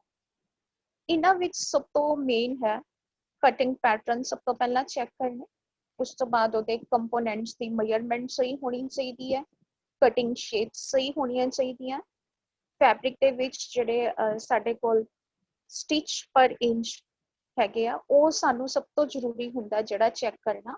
ਜਿਵੇਂ ਕਿ ਸਟਿਚਿੰਗ ਵੇਲੇ ਸਾਡੇ ਕੋਲ ਲੂਜ਼ ਥ੍ਰੈਡ ਰਹਿ ਜਾਂਦੇ ਆ, ਕਈ ਵਾਰ ਓਪਨ ਸੀਮ ਰਹਿ ਜਾਂਦੀ ਹੈ, ਜਾਂ ਸਟਿਚ ਸਾਡੇ ਵੇਵੀ ਆਣੇ ਸ਼ੁਰੂ ਹੋ ਜਾਂਦੇ ਆ, ਉਸ ਤੋਂ ਬਾਅਦ ਕਈ ਵਾਰ ਸਟਿਚਸ ਡ੍ਰੌਪ ਹੋ ਜਾਂਦੇ ਆ। ਇਹ ਸਾਰੇ ਸਾਡੇ ਕੋਲ ਸਟਿਚਿੰਗ ਡਿਫੈਕਟਸ ਦੀ ਕੈਟਾਗਰੀ ਚ ਆਉਂਦੇ ਆ, ਤੇ ਇਹਨਾਂ ਸਾਰਿਆਂ ਦਾ ਧਿਆਨ ਡਿਊਰਿੰਗ ਪ੍ਰੋਡਕਸ਼ਨ ਰੱਖਣਾ ਬਹੁਤ ਜ਼ਿਆਦਾ ਜ਼ਰੂਰੀ ਹੁੰਦਾ। ਕਈ ਵਾਰ ਡਿਊਰਿੰਗ ਪ੍ਰੋਡਕਸ਼ਨ ਪ੍ਰੋਸੈਸ ਦੇ ਵਿੱਚ ਫਾਸਟਨਰਸ ਦੀ ਪ੍ਰੋਬਲਮ ਆ ਜਾਂਦੀ ਹੈ। ਫਾਸਟਨਰਸ ਅਸੀਂ ਕਈ ਵਾਰ ਯੂਜ਼ ਕਰਦੇ ਹਾਂ, ਬਟ ਉਹ ਜਦੋਂ ਅਸੀਂ ਉਹਨਾਂ ਨੂੰ ਲਗਾਉਂਦੇ ਹਾਂ ਤਾਂ ਉਸ ਸਮੇਂ ਕਈ ਵਾਰ ਉਹਨਾਂ 'ਚ ਪ੍ਰੋਬਲਮ ਆ ਜਾਂਦੀ ਹੈ, ਜਾਂ ਸ਼ੇਡ ਦੀ ਵੇਰੀਏਸ਼ਨ ਆ ਜਾਂਦੀ ਹੈ। ਕਈ ਵਾਰ ਕਾਲਰ ਕਿਸੇ ਹੋਰ ਕਲਰ ਦਾ ਲੱਗ ਗਿਆ, ਕਫ ਕਿਸੇ ਹੋਰ ਕਲਰ ਦਾ ਲੱਗ ਗਿਆ, ਜਾਂ ਸਲੀਵਸ ਵਿੱਚ ਪ੍ਰੋਬਲਮ ਆ ਜਾਂਦੀ ਹੈ, ਇੱਕ ਸਲੀਵ ਥੋੜੀ ਡਾਰਕ ਲੱਗੀ, ਦੂਜੀ ਸਲੀਵ ਥੋੜੀ ਲਾਈਟ ਲੱਗੀ। ਇਹਨਾਂ ਚੀਜ਼ਾਂ ਦਾ ਡਿਊਰਿੰਗ ਪ੍ਰੋਡਕਸ਼ਨ ਜਿਹੜੀ ਇਨਸਪੈਕਸ਼ਨ ਹੈ ਉਹਦੇ ਵਿੱਚ ਧਿਆਨ ਰੱਖਣਾ ਬਹੁਤ ਜ਼ਰੂਰੀ ਹੈ। ਰੈਡੀਮੇਡ ਗਾਰਮੈਂਟਸ ਵਿੱਚ ਮੇਨ ਕੁਆਲਿਟੀ ਸਟਿਚਿੰਗ ਦੀ ਹੁੰਦੀ ਹੈ, ਇਸ ਕਰਕੇ ਇਹਦੇ ਵਿੱਚ ਸਟਿਚ ਪਰ ਇੰਚ ਦਾ ਬਹੁਤ ਧਿਆਨ ਰੱਖਿਆ ਜਾਂਦਾ ਹੈ। 1 ਇੰਚ ਦੇ ਵਿੱਚ ਸਾਡੇ ਕੋਲ 8 ਤੋਂ 10 ਤੱਕ ਲੈ ਕੇ ਸਟਿਚ ਆਣੇ ਚਾਹੀਦੇ ਆ, ਜਿਹਦੇ ਨਾਲ ਕਿ ਸਟਿਚਿੰਗ ਹੋਈ ਬਹੁਤ ਵਧੀਆ ਲੱਗਦੀ, ਉਹਦੀ ਫਿਨਿਸ਼ਿੰਗ ਦੀ ਆਊਟਲੁੱਕ ਬਹੁਤ ਅੱਛੀ ਲੱਗਦੀ। ਹੁਣ ਜਦੋਂ ਡਿਊਰਿੰਗ ਪ੍ਰੋਡਕਸ਼ਨ ਸਾਡੇ ਕੋਲ ਡਿਫੈਕਟਸ ਡਿਟੈਕਟ ਹੋ ਗਏ ਤਾਂ ਉਹਦੇ 'ਚ ਕੁਆਲਿਟੀ ਕੰਟਰੋਲਰ ਕੀ ਕਰਦਾ ਹੈ, 3 ਇੰਚ ਤੱਕ ਉਹ ਪੁਆਇੰਟਸ ਅਲਾਟ ਕਰਦਾ ਹੈ, ਇੱਕ ਆਪਣਾ ਫਾਲਟ ਐਨਾਲਿਸਿਸ ਕਾਰਡ ਇਸ਼ੂ ਕਰਦਾ ਉਹ ਜਦੋਂ ਡਿਫੈਕਟ ਨਿਕਲਦਾ। 3 ਇੰਚ ਤੱਕ ਇੱਕ ਪੁਆਇੰਟ ਅਲਾਟ ਕੀਤਾ ਜਾਂਦਾ, ਉਹ ਤੋਂ ਬਾਅਦ 3 ਤੋਂ 6 ਇੰਚ ਤੱਕ 2, ਇਸ ਤਰ੍ਹਾਂ ਹੀ 6 ਤੋਂ 9 3, ਤੇ ਇਸ ਤਰ੍ਹਾਂ ਹੀ ਅੱਗੇ ਅੱਗੇ ਪੁਆਇੰਟ ਵੱਧਦੇ ਜਾਂਦੇ ਆ, ਤੇ ਟੋਟਲ ਕੈਲਕੂਲੇਸ਼ਨ ਕਰਕੇ ਉਹ ਹਰ ਤਰ੍ਹਾਂ ਦੇ ਡਿਫੈਕਟਸ ਨੂੰ ਡਿਟੈਕਟ ਕਰਕੇ ਐਂਡ ਵਿੱਚ ਉਹ ਇੱਕ ਹਰ ਇੱਕ ਗਾਰਮੈਂਟ ਦਾ ਪੁਆਇੰਟ ਬਣਾ ਕੇ ਜਿਹੜਾ ਲੇਬਰ ਹੁੰਦਾ ਹੈ, ਸਟਿਚਿੰਗ ਸੂਇੰਗ ਆਪਰੇਟਰ ਹੁੰਦਾ, ਉਸਨੂੰ ਉਹ ਦਿੰਦਾ ਹੈ ਕਿ ਇਹ ਸਾਰੀਆਂ ਕਮੀਆਂ ਹੈਗੀਆਂ, ਇਹਨਾਂ ਨੂੰ ਤੁਸੀਂ ਠੀਕ ਕਰਕੇ ਦਿਓ। ਹੁਣ ਜਦੋਂ ਸਾਡੇ ਕੋਲ ਗਾਰਮੈਂਟ ਤਿਆਰ ਹੋ ਗਿਆ ਤਾਂ ਉਸ ਤੋਂ ਬਾਅਦ ਵਿੱਚ ਵੀ ਸਾਡੇ ਕੋਲ ਬਹੁਤ ਸਾਰੀਆਂ ਕਮੀਆਂ ਰਹਿ ਜਾਂਦੀਆਂ, ਜਿਹੜੀਆਂ ਡਿਊਰਿੰਗ ਪ੍ਰੋਡਕਸ਼ਨ ਕੰਮ ਕਰਦੇ ਹੋਏ ਕਈ ਵਾਰ ਸੂਇੰਗ ਆਪਰੇਟਰ ਤੋਂ ਗਲਤੀ ਹੋ ਜਾਂਦੀ ਹੈ, ਜਾਂ ਕਈ ਵਾਰ ਮਸ਼ੀਨ ਤੋਂ ਪ੍ਰੋਬਲਮ ਹੋ ਜਾਂਦੀ ਹੈ, ਜਾਂ ਕਈ ਟੈਕਨੀਕਲ ਪ੍ਰੋਬਲਮਸ ਆ ਜਾਂਦੀਆਂ, ਜਿਨ੍ਹਾਂ ਵਿੱਚੋਂ ਸਾਡੇ ਕੋਲ ਕੀ ਹੁੰਦਾ, ਜਿਵੇਂ ਤੁਸੀਂ ਦੇਖ ਰਹੇ ਹੋ ਕਾਲਰ ਵਿੱਚ ਕਲਰ ਦੀ ਵੇਰੀਏਸ਼ਨ ਆ ਗਈ ਹੈ, ਕਈ ਵਾਰ ਫੈਬਰਿਕ ਵਿੱਚ ਗਾਰਮੈਂਟ ਵਿੱਚ ਹੋਲਸ ਹੋ ਜਾਂਦੇ ਹੈ, उस तो बाद शेड्स विच वेरीएशन आ जाती है, सीम्स ओपन रह जाती हैं। सब तो मेन गल है जिहड़ी मशीनरी तो ऑयल दे स्टेन्स लग जाते हैं ते वो जिहड़ा कपड़ा है, जिहड़ी कपड़े की सॉफ्टनेस है, वो ऑयल दे नाल बिल्कुल खराब हो जाती है और कई कपड़े श्रिंक हो जाते हैं ते कईयां ते अननेसेसरी क्रीज मार्क्स भी बन जाते हैं जिहड़े कि साडे फैब्रिक ते डिफेक्ट्स विच काउंट कीते जांदे। इन्हां सारियां तो बाद साडे कोल आ जाती है फाइनल इंस्पैक्शन। फाइनल इंस्पैक्शन दे विच मेन साडे कोल पैकिंग एंड असॉर्टमेंट बेसिस हुंदी है, जिवें कि wrong model, wrong quantity, missing labels and tags, wrong size and color assortment ਤੇ wrong folding। wrong model ਦੇ ਵਿੱਚ ਕੀ ਹੁੰਦਾ ਸਾਡੇ ਕੋਲ, ਜਿਵੇਂ ਅਗਰ ਕੋਈ ਕੱਪੜਾ ਸਾਡੇ ਕੋਲ L ਸਾਈਜ਼ ਹੈ ਤਾਂ ਉਹਦੇ ਤੇ ਕਈ ਵਾਰ ਗਲਤ ਲੇਬਲ ਲੱਗ ਜਾਂਦਾ ਹੈ XL। ਅਗਰ ਸਾਡੇ ਕੋਲ ਕੋਈ ਫੈਬਰਿਕ ਰੈਡੀ ਹੈਗਾ ਡਬਲ XL ਸਾਈਜ਼ ਦਾ, ਜਿਹਦਾ ਕਿ ਸਟੈਂਡਰਡ ਜਿਹੜਾ ਚੈਸਟ ਸਾਈਜ਼ 42 ਹੁੰਦਾ, ਤਾਂ ਉਹਦੇ ਤੇ ਕਈ ਵਾਰ ਲੇਬਲ ਲੱਗ ਜਾਂਦਾ ਹੈ S ਦਾ। ਤਾਂ ਇਹ ਫਿਰ ਜਦੋਂ ਕੋਈ ਕਸਟਮਰ ਮਾਰਕੀਟ ਵਿੱਚ ਸਾਡਾ ਪ੍ਰੋਡਕਟ ਜਾਂਦਾ ਹੈ, ਜਦੋਂ ਕੋਈ ਕਸਟਮਰ ਉਸਨੂੰ ਬਾਏ ਕਰਦਾ ਹੈ ਜਾਂ ਸਾਡੇ ਕਲਾਇੰਟਸ ਹੁੰਦੇ ਆ, ਉਹ ਫਿਰ ਜਦੋਂ ਮਾਰਕੀਟ ਵਿੱਚ ਜਾਂਦਾ ਤਾਂ ਕਸਟਮਰ ਦੇਖਦਾ ਕਿ ਮੈਂ ਸ਼ਰਟ ਤਾਂ ਡਬਲ XL ਲਈ ਸੀ ਬਟ ਉਹ ਫਿਟਿੰਗ ਵਿੱਚ ਮੈਨੂੰ ਪ੍ਰੋਬਲਮ ਆਉਂਦੀ ਹੈ ਕਿਉਂਕਿ ਕਈ ਸਾਈਜ਼ਸ ਡਾਊਨਵਰਡਸ ਆ ਜਾਂਦਾ, ਤਾਂ ਉਹਦੇ ਨਾਲ ਕੰਪਨੀ ਦੀ ਜਿਹੜੀ ਰੈਪੂਟੇਸ਼ਨ ਨੂੰ ਨੁਕਸਾਨ ਪਹੁੰਚਦਾ, ਉਹ ਸਾਰਾ ਖਰਾਬ ਹੁੰਦਾ। ਸੋ ਸਾਨੂੰ ਕਿਸੇ ਵੀ ਗਾਰਮੈਂਟ ਨੂੰ ਪ੍ਰੋਟੈਕਸ਼ਨ ਵੇਲੇ ਜਦੋਂ ਵੀ ਅਸੀਂ ਟੈਗਿੰਗ ਕਰਨੀ ਹੈ ਜਾਂ ਅਸੀਂ ਇਹ ਟੈਗਸ ਲਗਾਣੇ ਆ, ਤਾਂ ਸਾਨੂੰ ਇਹ ਉਹਦੀ ਮੇਜ਼ਰਮੈਂਟ ਕਰਨ ਤੋਂ ਬਾਅਦ ਹੀ ਇਹ ਸਾਨੂੰ ਲਗਾਣੇ ਚਾਹੀਦੇ ਹਨ। ਉਸ ਤੋਂ ਬਾਅਦ ਵਿੱਚ ਸਾਡੇ ਕੋਲ ਲੇਬਲਿੰਗ ਆ ਜਾਂਦੀ ਹੈ। ਲੇਬਲਿੰਗ ਕਿਸੇ ਵੀ ਕੰਪਨੀ ਦੇ ਆਪਣੇ ਨਾਮ ਤੇ ਹੀ ਹੁੰਦੀ ਹੈ ਜਾਂ ਉਸ ਕੰਪਨੀ ਨੇ ਆਪਣੇ ਅੱਗੇ further brother sister concern companies ਬਣਾਈਆਂ ਹੁੰਦੀਆਂ ਜਾਂ ਅਲੱਗ-ਅਲੱਗ ਟਾਈਪ ਤੋਂ ਅਲੱਗ-ਅਲੱਗ ਵੈਰਾਈਟੀ ਤੋਂ ਉਹਨਾਂ ਨੇ ਆਪਣੇ ਟੈਗਸ ਬਣਾਏ ਹੁੰਦੇ ਆ, ਤਾਂ ਉਹ ਬਿਲਕੁਲ ਕੁਆਲਿਟੀ ਦੇ ਅਕੋਰਡਿੰਗਲੀ ਜਾਂ ਉਹਦੀ ਕੈਟਾਗਰੀ ਦੇ ਅਕੋਰਡਿੰਗਲੀ ਸਹੀ ਲੇਬਲਿੰਗ ਹੋਣੀ ਬਹੁਤ ਜ਼ਿਆਦਾ ਜ਼ਰੂਰੀ ਹੈ, ਜਿਸ ਤੇ ਕਿ ਸਾਡੇ ਕੋਲ ਪ੍ਰੋਪਰ ਇੰਸਟਰਕਸ਼ਨਸ ਲਿਖੀਆਂ ਹੋਣੀਆਂ ਚਾਹੀਦੀਆਂ ਪ੍ਰੈਸਿੰਗ ਦੇ ਬਾਰੇ, ਵਾਸ਼ਿੰਗ ਦੇ ਰਿਗਾਰਡਿੰਗਲੀ। ਇਹ ਸਾਰੀਆਂ ਇੰਸਟਰਕਸ਼ਨਸ ਉਸ ਲੇਬਲ ਤੇ ਉਸ ਟੈਗ ਤੇ ਹੋਣੀਆਂ ਚਾਹੀਦੀਆਂ। ਹੁਣ ਵਾਰੀ ਆ ਜਾਂਦੀ ਹੈ ਸਾਡੇ ਕੋਲ ਪੈਕੇਜਿੰਗ ਦੀ। ਪੈਕੇਜਿੰਗ ਵਿੱਚ ਪ੍ਰੋਪਰ ਇੱਕ ਗਾਰਮੈਂਟ ਦੀ ਮੇਜ਼ਰਮੈਂਟ ਕੀਤੀ ਜਾਂਦੀ ਹੈ। ਮੇਜ਼ਰਮੈਂਟ ਕਰਕੇ ਉਸਨੂੰ ਫੋਲਡਿੰਗ ਕਰਨ ਲਈ ਭੇਜਿਆ ਜਾਂਦਾ ਹੈ ਔਰ ਉਸ ਤੋਂ ਬਾਅਦ ਵਿੱਚ ਸਾਡੇ ਕੋਲ ਵਾਸ਼ਿੰਗ ਦਾ ਪ੍ਰੋਸੈਸ ਆਉਂਦਾ, ਫਿਨਿਸ਼ਿੰਗ ਦਾ ਪ੍ਰੋਸੈਸ ਆਉਂਦਾ। ਇਹ ਸਾਰੇ ਪੈਰਾਮੀਟਰਸ ਤੋਂ ਜਦੋਂ ਸਾਰਾ ਕੁਝ ਓਕੇ ਹੋ ਜਾਂਦਾ, ਇਸ ਤੋਂ ਬਾਅਦ ਸਾਡੇ ਕੋਲ ਜਿਹੜਾ ਕੁਆਲਿਟੀ ਕੰਟਰੋਲਰ ਹੈ ਕਿਸੇ ਵੀ ਗਾਰਮੈਂਟ ਨੂੰ ਓਕੇ ਕਰਕੇ ਟਿਕ ਕਰਕੇ ਭੇਜਦਾ। ਅਦਰਵਾਈਜ਼ ਦਾ ਇਹ ਅਗਰ ਕੋਈ ਡਿਫੈਕਟ ਹੋਵੇ, ਇਹ ਕੱਪੜਾ ਸਾਰਾ ਦੁਬਾਰਾ ਪ੍ਰੋਡਕਸ਼ਨ ਡਿਪਾਰਟਮੈਂਟ ਵਿੱਚ ਚਲ ਜਾਂਦਾ। ਹੁਣ ਇਹਨਾਂ ਸਾਰੇ ਕੰਮਾਂ ਤੋਂ ਬਾਅਦ ਵਿੱਚ ਜਦੋਂ ਸਾਡੇ ਕੋਲੋਂ ਹਰ ਇੱਕ ਸੈਕਸ਼ਨ ਦੀ ਸਾਡੇ ਕੋਲ ਇੰਸਪੈਕਸ਼ਨ ਹੋ ਗਈ ਹੈ, ਸਾਰਾ ਕੁਝ ਕੰਪਲੀਟ ਹੋ ਗਿਆ, ਉਹਦੇ ਤੇ ਟੈਗਿੰਗ ਵੀ ਹੋ ਗਈ, ਉਹਦੀ ਵਾਸ਼ਿੰਗ ਵੀ ਹੋ ਗਈ, ਫਿਨਿਸ਼ਿੰਗ ਵੀ ਹੋ ਗਈ, ਸਾਰੇ ਪੈਰਾਮੀਟਰਸ ਤੋਂ ਸਾਡਾ ਕੱਪੜਾ ਓਕੇ ਹੈ। ਅਗਰ ਕੁਆਲਿਟੀ ਕੰਟਰੋਲਰ ਨੇ ਉਸਨੂੰ QC ਓਕੇ ਦੀ ਸਟੈਂਪ ਦੇ ਦਿੱਤੀ ਹੈ, ਤਾਂ ਉਸ ਤੋਂ ਬਾਅਦ ਵਿੱਚ ਹੀ ਸਾਡੇ ਜਿਹੜੇ ਕੱਪੜਾ ਹੈ, ਜਿਹੜਾ ਸਾਡਾ ਗਾਰਮੈਂਟ ਹੈ, ਉਹ ਫਾਈਨਲ ਵਿੱਚ ਫੋਲਡ ਹੋਣ ਤੋਂ ਬਾਅਦ ਵਿੱਚ ਪੈਕ ਕਰੋ।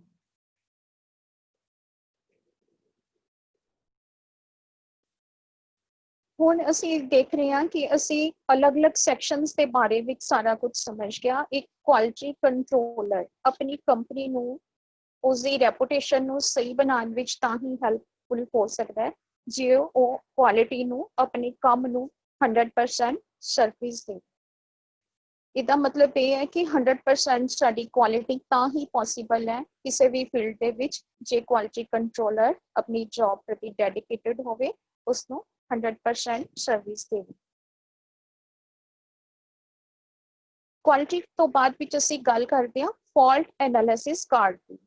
Fault analysis card quality controller ਦੁਆਰਾ ਇਸ਼ੂ ਕੀਤਾ ਜਾਂਦਾ ਹੈ। ਜਦੋਂ ਕਿਸੇ ਵੀ ਫੈਬਰਿਕ ਵਿੱਚ ਕਿਸੇ ਵੀ ਤਰ੍ਹਾਂ ਦਾ ਕੋਈ ਵੀ ਫਾਲਟ ਆਉਂਦਾ ਹੈ, ਤਾਂ ਇਹ ਕਾਰਡ ਉਸ ਸਟਿੰਗ ਆਪਰੇਟਰ ਨੂੰ ਉਸ ਪਰਟੀਕੂਲਰ ਸੈਕਸ਼ਨ ਨੂੰ ਇਸ਼ੂ ਕੀਤਾ ਜਾਂਦਾ ਹੈ, ਜਿਸ ਦੇ ਵਿੱਚ ਕਿ ਸਭ ਤੋਂ ਪਹਿਲਾਂ ਫਾਲਟ ਲਿਖਿਆ ਜਾਂਦਾ ਹੈ। ਜਿਵੇਂ ਫਾਲਟ ਵਿੱਚ ਇਹਦੇ ਚ ਸਪਲਿਟ ਸਟਿਚ ਔਨ ਲਿੰਕਿੰਗ। ਇਸ ਫੈਬਰਿਕ ਵਿੱਚ ਸਪਲਿਟ ਸਟਿਚ ਸੀ।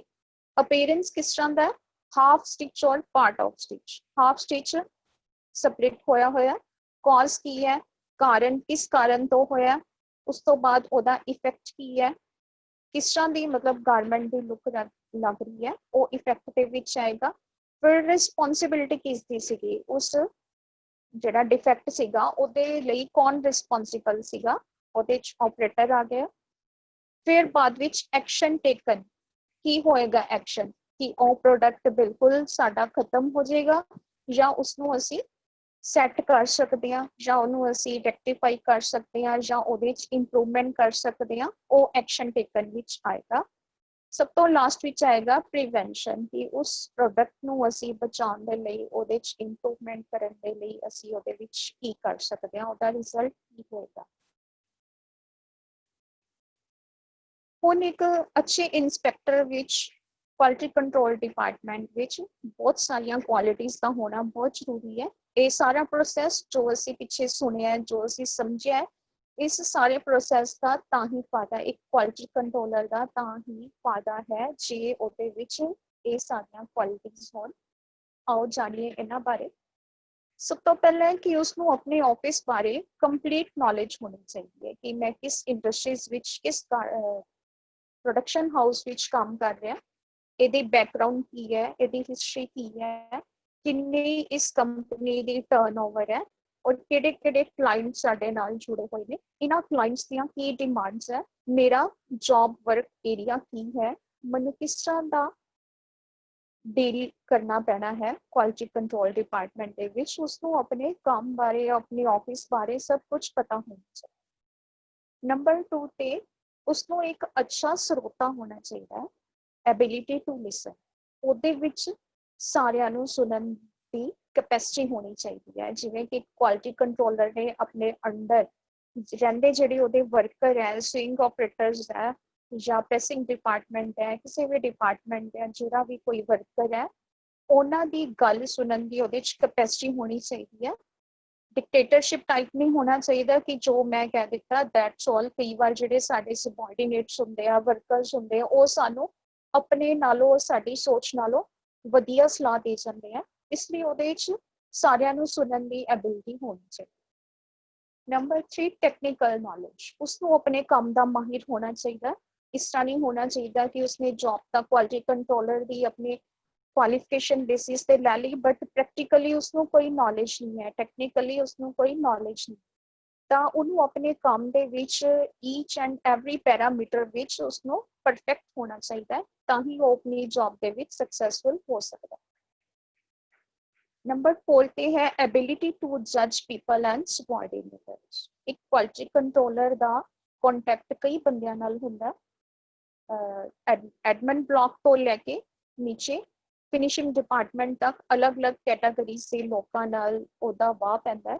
इस करके ਉਹਦੇ 'ਚ ਇੱਕ ਅੱਛੀ ਐਬਿਲਿਟੀ ਹੋਣੀ ਚਾਹੀਦੀ, ਇੰਨੀ ਯੋਗਤਾ ਹੋਣੀ ਚਾਹੀਦੀ ਹੈ ਕਿ ਉਹ ਹਰ ਇੱਕ ਪਰਸਨ ਨੂੰ ਜੱਜ ਕਰ ਸਕੇ ਕਿ ਇਹ ਪਰਸਨ ਕੀ ਕਹਿ ਰਿਹਾ, ਕਿ ਇਹ ਸਹੀ ਕਹਿ ਰਿਹਾ ਜਾਂ ਗਲਤ ਕਹਿ ਰਿਹਾ। ਇਹ ਯੋਗਤਾ ਹੋਣੀ ਬਹੁਤ ਜ਼ਿਆਦਾ ਜ਼ਰੂਰੀ ਹੈ ਕੁਆਲਿਟੀ ਕੰਟਰੋਲਰ ਦੇ ਵਿੱਚ। ਨੰਬਰ 5 ਐਬਿਲਿਟੀ ਟੂ ਕਮਿਊਨੀਕੇਟ, ਉਹਦੇ ਕਮਿਊਨੀਕੇਸ਼ਨ ਸਕਿੱਲ ਬਹੁਤ ਅੱਛਾ ਹੋਣਾ ਚਾਹੀਦਾ, ਕਿਉਂਕਿ ਜਦੋਂ ਉਹਨੇ ਹਰ ਇੱਕ ਡਿਪਾਰਟਮੈਂਟ ਦੇ ਵਿੱਚ ਆਪਣੇ ਵਰਕਰਸ ਦੇ ਨਾਲ, ਕੁਲੀਗਸ ਦੇ ਨਾਲ ਜਦੋਂ ਉਹਨੇ ਕੰਟੈਕਟ ਕਰਨਾ ਹੈ, ਕਮਿਊਨੀਕੇਟ ਕਰਨਾ ਹੈ, ਤਾਂ ਉਹਦੇ ਵਿੱਚ ਇੱਕ ਅੱਛੀ ਤਰ੍ਹਾਂ ਨਾਲ ਗੱਲ ਕਰਨ ਦੀ ਲਿਆਕਤ ਹੋਣੀ ਚਾਹੀਦੀ ਹੈ, ਤਾਂ ਜੋ ਸਾਰੇ ਜਣੇ ਉਹਦੇ ਨਾਲ ਸੈਟਿਸਫਾਈਡ ਰਹਿਣ ਕਿ ਉਸਨੂੰ ਉਹਦੇ ਕੰਮ ਵਿੱਚ ਕੋਆਪਰੇਟ ਕਰਨ। ਇਸ ਕਰਕੇ ਉਹਦੇ 'ਚ ਕਮਿਊਨੀਕੇਸ਼ਨ ਦੀ ਐਬਿਲਿਟੀ ਹੋਣੀ ਬਹੁਤ ਜ਼ਿਆਦਾ ਜ਼ਰੂਰੀ। ਨੰਬਰ 6 ਤੇ ਹੈ ਐਬਿਲਿਟੀ ਟੂ ਆਰਡਰ। ਉਸ ਕੋਲ ਇੰਨੀ ਐਬਿਲਿਟੀ ਹੋਣੀ ਚਾਹੀਦੀ ਹੈ ਕਿ ਉਹ ਆਪਣੇ ਵਰਕਰਸ ਤੋਂ ਕੰਮ ਕਰਵਾ ਸਕੇ, ਉਹਨਾਂ ਨੂੰ ਆਰਡਰ ਦੇਵੇ ਤਾਂ ਹਰ ਇੱਕ ਵਰਕਰ ਉਹਦਾ ਆਰਡਰ ਮੰਨੇ। ਇਸ ਤਰ੍ਹਾਂ ਨਹੀਂ ਹੋਣਾ ਚਾਹੀਦਾ ਕਿ ਕੁਆਲਿਟੀ ਕੰਟਰੋਲਰ ਨੇ ਅਗਰ ਕੁਝ ਕਿਹਾ ਤਾਂ ਉਹਦੇ ਜਿਹੜੇ subordinates ਹੈ, ਉਹਦੇ ਵਰਕਰਸ ਹੈ, ਉਹਦੀ ਕੋਈ ਗੱਲ ਹੀ ਨਾ ਮੰਨੇ। ਤਾਂ ਇਸ ਕੰਡੀਸ਼ਨ ਤੇ, ਇਸ ਲੈਵਲ ਤੇ ਫਿਰ ਉਹ ਕੁਆਲਿਟੀ ਕੰਟਰੋਲਰ ਫੇਲ ਹੋ ਜਾਏਗਾ ਜਦੋਂ ਤੱਕ ਉਹਦਾ ਕੋਈ ਵੀ ਆਰਡਰ ਨਹੀਂ। नंबर 7 ਤੇ ਹੈ ਐਡਮਿਨਿਸਟ੍ਰੇਟਿਵ ਸਕਿੱਲਸ। ਉਸਨੂੰ ਇੱਕ ਅੱਛਾ ਐਡਮਿਨਿਸਟ੍ਰੇਟਰ ਵੀ ਹੋਣਾ ਚਾਹੀਦਾ ਕਿ ਮੈਂ ਸਾਰੇ ਵਰਕਰਸ ਨੂੰ ਕੋਆਰਡੀਨੇਟ ਕਿਵੇਂ ਕਰਨਾ ਹੈ, ਕਿਵੇਂ ਉਹਨਾਂ ਨਾਲ ਕੋਰਿਲੇਟ ਕਰਕੇ ਚੱਲਣਾ ਹੈ। ਉਹਨੂੰ ਇਸ ਤਰ੍ਹਾਂ ਨਹੀਂ ਹੋਣਾ ਚਾਹੀਦਾ ਕਿ ਅਗਰ ਮੈਂ ਇੱਕ ਬੰਦੇ ਦੀ ਗੱਲ ਸੁਣ ਲਈ ਤਾਂ ਉਹ ਸੱਚ ਹੈ ਜਾਂ ਝੂਠ ਹੈ, ਉਹ ਦੂਜੇ ਬੰਦੇ ਬਾਰੇ अगर किसी ने कोई गल की है तो पहला उसनों वो चीज़ देख लैनी चाहिए कि किसी ने मैनू अगर कोई गल कही है ये सही है या गलत है, किसी दियां गल्लां विच नहीं आना चाहिए। उस तो सारा ही कुछ बड़ी ही लियाकत दे नाल, बड़ी इंटैलीजेंसी दे नाल संभालन विच परफेक्ट होना चाहिए। नंबर 8 है सोशल एबिलिटी एंड क्वालिटी। ਉਹਦੇ ਵਿੱਚ सोशलाइज होंदियां एबिलिटीज होनी चाहिए, क्वालिटीज होनी चाहिए, अपने वर्कर्स के नाल फैमिली मैंबर्स की तरह सोशली अच्छी तरह पेश आना चाहिए। किसी की डिग्निटी, किसी की सैल्फ रिस्पैक्ट नूं सानू हर्ट नहीं करना चाहिए। साडी बोल बाणी मिठी होनी चाहिए तां जो असीं कंपनी दे विच कोआर्डिनेशन दे नाल काम कर सकें। Number 9 ability and capacity to gain operations. ਉਹਦੇ ਵਿੱਚ ਇੰਨੀ कैपेसिटी, ਇੰਨੀ एबिलिटी, योग्यता होनी चाहिए है कि वो किसी भी ऑपरेशन ਨੂੰ अगर सोचता है कि अगर किसी चीज़ ਵਿੱਚ कोई प्रॉब्लम आई है तो मैं ਇਹਦੇ ਲਈ किस तरह का ऑपरेशन चलाना है, किस तरह का काम करना है, ਤਾਂ ਇਹ ਜਿਹੜਾ ऑपरेशन ਉਹਦਾ होएगा मैं इसनों किस तरह गेन करना है, किस तरह हासिल करूँगा, मेरा ये काम किस तरह पूरा होएगा। नंबर 10 पे है साडे कोल फिजिकल क्वालिटीज। फिजिकल क्वालिटीज विच एक क्वालिटी कंट्रोलर का पर्सनैलिटी वाइज अच्छा होना बहुत है। इस विच सारियां क्वालिटीज आ जांदियां, उसकी डीलिंग, उसकी बोलबाणी, उसका बैठन उठन का तरीका, ये सारा कुछ उसदियां फिजिकल क्वालिटीज विच आंदा है। उसका तंदुरुस्त होना सब तो ज़्यादा जरूरी है। कोई भी परसन किसी भी जॉब विच, किसी भी फील्ड विच होवे, उदों तक वो अपनी जॉब परफेक्टली नहीं कर सकता जदों तक वो 100% हेल्दी नहीं है। इस करके उसनों अपनी सेहत का भी पूरा ध्यान रखना चाहिए। नंबर 11 पे है ability to lead and leadership qualities. ਉਹਦੇ ਵਿੱਚ ਇੰਨੀ ਯੋਗਤਾ ਹੋਣੀ ਚਾਹੀਦੀ ਹੈ ਕਿ ਉਹ ਸਾਰਿਆਂ ਨੂੰ ਲੀਡ ਕਰ ਸਕੇ ਤੇ ਉਹਦੇ ਵਿੱਚ ਲੀਡਰਸ਼ਿਪ ਵਾਲੀਆਂ ਕੁਆਲਿਟੀਜ਼ ਹੋਣੀਆਂ ਚਾਹੀਦੀਆਂ। ਉਹਦੇ ਇੱਕ ਵਾਰ ਕਹਿਣ ਦੇ ਉੱਤੇ ਉਹਦੇ ਵਰਕਰਸ ਉਹਦਾ ਹਰ ਕੰਮ ਕਰਨ ਲਈ ਰੈਡੀ ਹੋਣੇ ਚਾਹੀਦੇ ਆ। ਉਹਦੇ ਵਿੱਚ ਇੰਨੀ ਜ਼ਿਆਦਾ ਕੋਆਰਡੀਨੇਸ਼ਨ ਹੋਣੀ ਚਾਹੀਦੀ ਹੈ ਕਿ ਉਹਦੇ ਕਹਿਣ ਤੋਂ ਉਹਦੇ ਸਾਰੇ ਵਰਕਰਸ ਇੱਕ ਵਾਰ ਕੰਮ ਕਰਨ ਲਈ ਰੈਡੀ ਹੋ ਜਾਣ। ਨੰਬਰ 12 ਤੇ ਸਾਡੇ ਕੋਲ ਐਬਿਲਿਟੀ ਟੂ ਅਵੋਇਡ ਡਿਸਪਿਊਟਸ। ਇਹ ਇੱਕ ਸਭ ਤੋਂ ਵੱਡੀ ਯੋਗਤਾ ਹੈ ਜਿਹੜੀ ਕਿ ਕੁਆਲਿਟੀ ਕੰਟਰੋਲਰ ਦੇ ਵਿੱਚ ਹੋਣੀ ਚਾਹੀਦੀ ਹੈ। ਇਸ ਤੋਂ ਬਿਨਾ ਕੋਈ ਵੀ ਕੁਆਲਿਟੀ ਕੰਟਰੋਲਰ ਸਕਸੈਸਫੁਲ ਨਹੀਂ ਹੋ ਸਕਦਾ। ਕੰਪਨੀਜ਼ ਵਿੱਚ ਕੰਮ ਕਰਦੇ ਹੋਏ ਕਈ ਤਰ੍ਹਾਂ ਦੇ ਝਗੜੇ, ਕਈ ਤਰ੍ਹਾਂ ਦੇ ਡਿਸਪਿਊਟਸ ਪੈਦਾ ਹੋ ਜਾਂਦੇ ਹਨ ਜਾਂ ਹੋ ਸਕਦੇ ਹਨ। ਉਹਨਾਂ ਸਾਰਿਆਂ ਨੂੰ ਅਵੋਇਡ ਕਿਵੇਂ ਕਰਨਾ ਹੈ ਜਾਂ ਉਸ ਵਿੱਚੋਂ ਕਿਵੇਂ ਨਿਕਲਣਾ ਹੈ, ਇਸ ਦੀ ਇੱਕ अच्छी ਉਹਦੇ ਵਿੱਚ ਐਬਿਲਿਟੀ ਹੋਣੀ ਚਾਹੀਦੀ ਹੈ, ਇੱਕ ਅੱਛੀ ਯੋਗਤਾ ਹੋਣੀ ਚਾਹੀਦੀ ਕੁਆਲਿਟੀ ਕੰਟਰੋਲਰ ਦੇ ਵਿੱਚ ਕਿ ਮੈਂ ਇਹਨਾਂ ਸਾਰਿਆਂ ਝਗੜਿਆਂ ਤੋਂ ਕਿਵੇਂ ਨਿਕਲਾਂਗਾ ਤੇ ਸਾਰਿਆਂ ਨੂੰ ਮੈਂ ਕੋਆਰਡੀਨੇਟ ਕਰਕੇ ਕਿਸ ਤਰ੍ਹਾਂ ਚੱਲਾਂ। ਹੁਣ ਗੱਲ ਕਰਦੇ ਹਾਂ ਕਿ ਕਿਸੇ ਵੀ ਕੰਪਨੀ ਨੂੰ ਕੁਆਲਿਟੀ ਕੰਟਰੋਲਰ ਦੇ ਕਮਰਸ਼ੀਅਲ ਐਡਵਾਂਟੇजेस ਕੀ ਹੋਣਗੇ। ਅਗਰ ਅਸੀਂ ਅੱਛਾ ਕੁਆਲਿਟੀ ਕੰਟਰੋਲ ਕਰਨਾ ਹੈ ਤਾਂ ਉਹਦੀਆਂ ਸਾਨੂੰ ਕੀ ਐਡਵਾਂਟੇजेस ਹੋ ਸਕਦੇ। ਇਹਦੀ ਸਭ ਤੋਂ ਵੱਡੀ ਸਾਨੂੰ ਐਡਵਾਂਟੇਜ ਹੋਏਗੀ staying ahead of the competition. ਕੋਈ ਵੀ ਕੰਪਨੀ ਆਪਣੀ ਕੁਆਲਿਟੀ ਕੰਟਰੋਲ ਨੂੰ ਅੱਛੀ ਤਰ੍ਹਾਂ ਮੈਨੇਜ ਕਰਕੇ ਆਪਣੇ ਪ੍ਰੋਡਕਟ ਦੀ ਜਿਹੜੀ ਰੈਪੂਟੇਸ਼ਨ ਹਾਈ ਲੈਵਲ ਤੇ ਰੱਖ ਸਕਦੀ ਹੈ। ਕੰਪੀਟੀਸ਼ਨ ਦੇ ਜ਼ਮਾਨੇ ਵਿੱਚ ਸਭ ਤੋਂ ਉੱਚੇ ਪੱਧਰ ਤੇ, ਸਭ ਤੋਂ ਫਸਟ ਨੰਬਰ ਤੇ ਰਹਿ ਸਕਦੀ ਹੈ ਕੋਈ ਵੀ ਕੰਪਨੀ। ਨੰਬਰ 2 ਤੇ ਹੈ less waste leads to more margin on the bottom. ਘੱਟ ਵੇਸਟੇਜ ਦੇ ਨਾਲ ਜ਼ਿਆਦਾ ਪ੍ਰੋਫਿਟ ਗੇਨ ਕਰਨਾ ਹੀ ਕਿਸੇ ਵੀ ਕੰਪਨੀ ਦਾ ਮੁੱਖ ਉਦੇਸ਼ ਹੁੰਦਾ ਹੈ ਕਿ ਅਸੀਂ ਘੱਟੋ ਘੱਟ ਰੇਟ ਦੇ ਵਿੱਚ, ਅਸੀਂ ਘੱਟੋ ਘੱਟ ਇਨਵੈਸਟਮੈਂਟ ਦੇ ਵਿੱਚ ਵੱਧ ਤੋਂ ਵੱਧ ਮਾਰਜਨ ਕਿਵੇਂ ਗੇਨ ਕਰੀਏ। ਇਹ ਹਰ ਇੱਕ ਕੰਪਨੀ ਦਾ ਮੇਨ ਮੋਟਿਵ ਹੁੰਦਾ ਹੈ ਜੋ ਕਿ ਕੁਆਲਿਟੀ ਕੰਟਰੋਲ ਦੇ ਰਾਹੀਂ ਹੀ ਪੂਰਾ ਕੀਤਾ ਜਾ ਸਕਦਾ ਹੈ। Happy customers and clients. अगर साडे प्रोडक्ट्स रेप्यूटेड होंगे, उन्हां च कोई प्रॉब्लम नहीं आएगी किसी भी तरह की, तो साडे कस्टमर्स ते क्लाइंट्स खुश रहेंगे तो नेक्स्ट टाइम भी वो ऑर्डर सानू ही देंगे प्रोडक्शन का।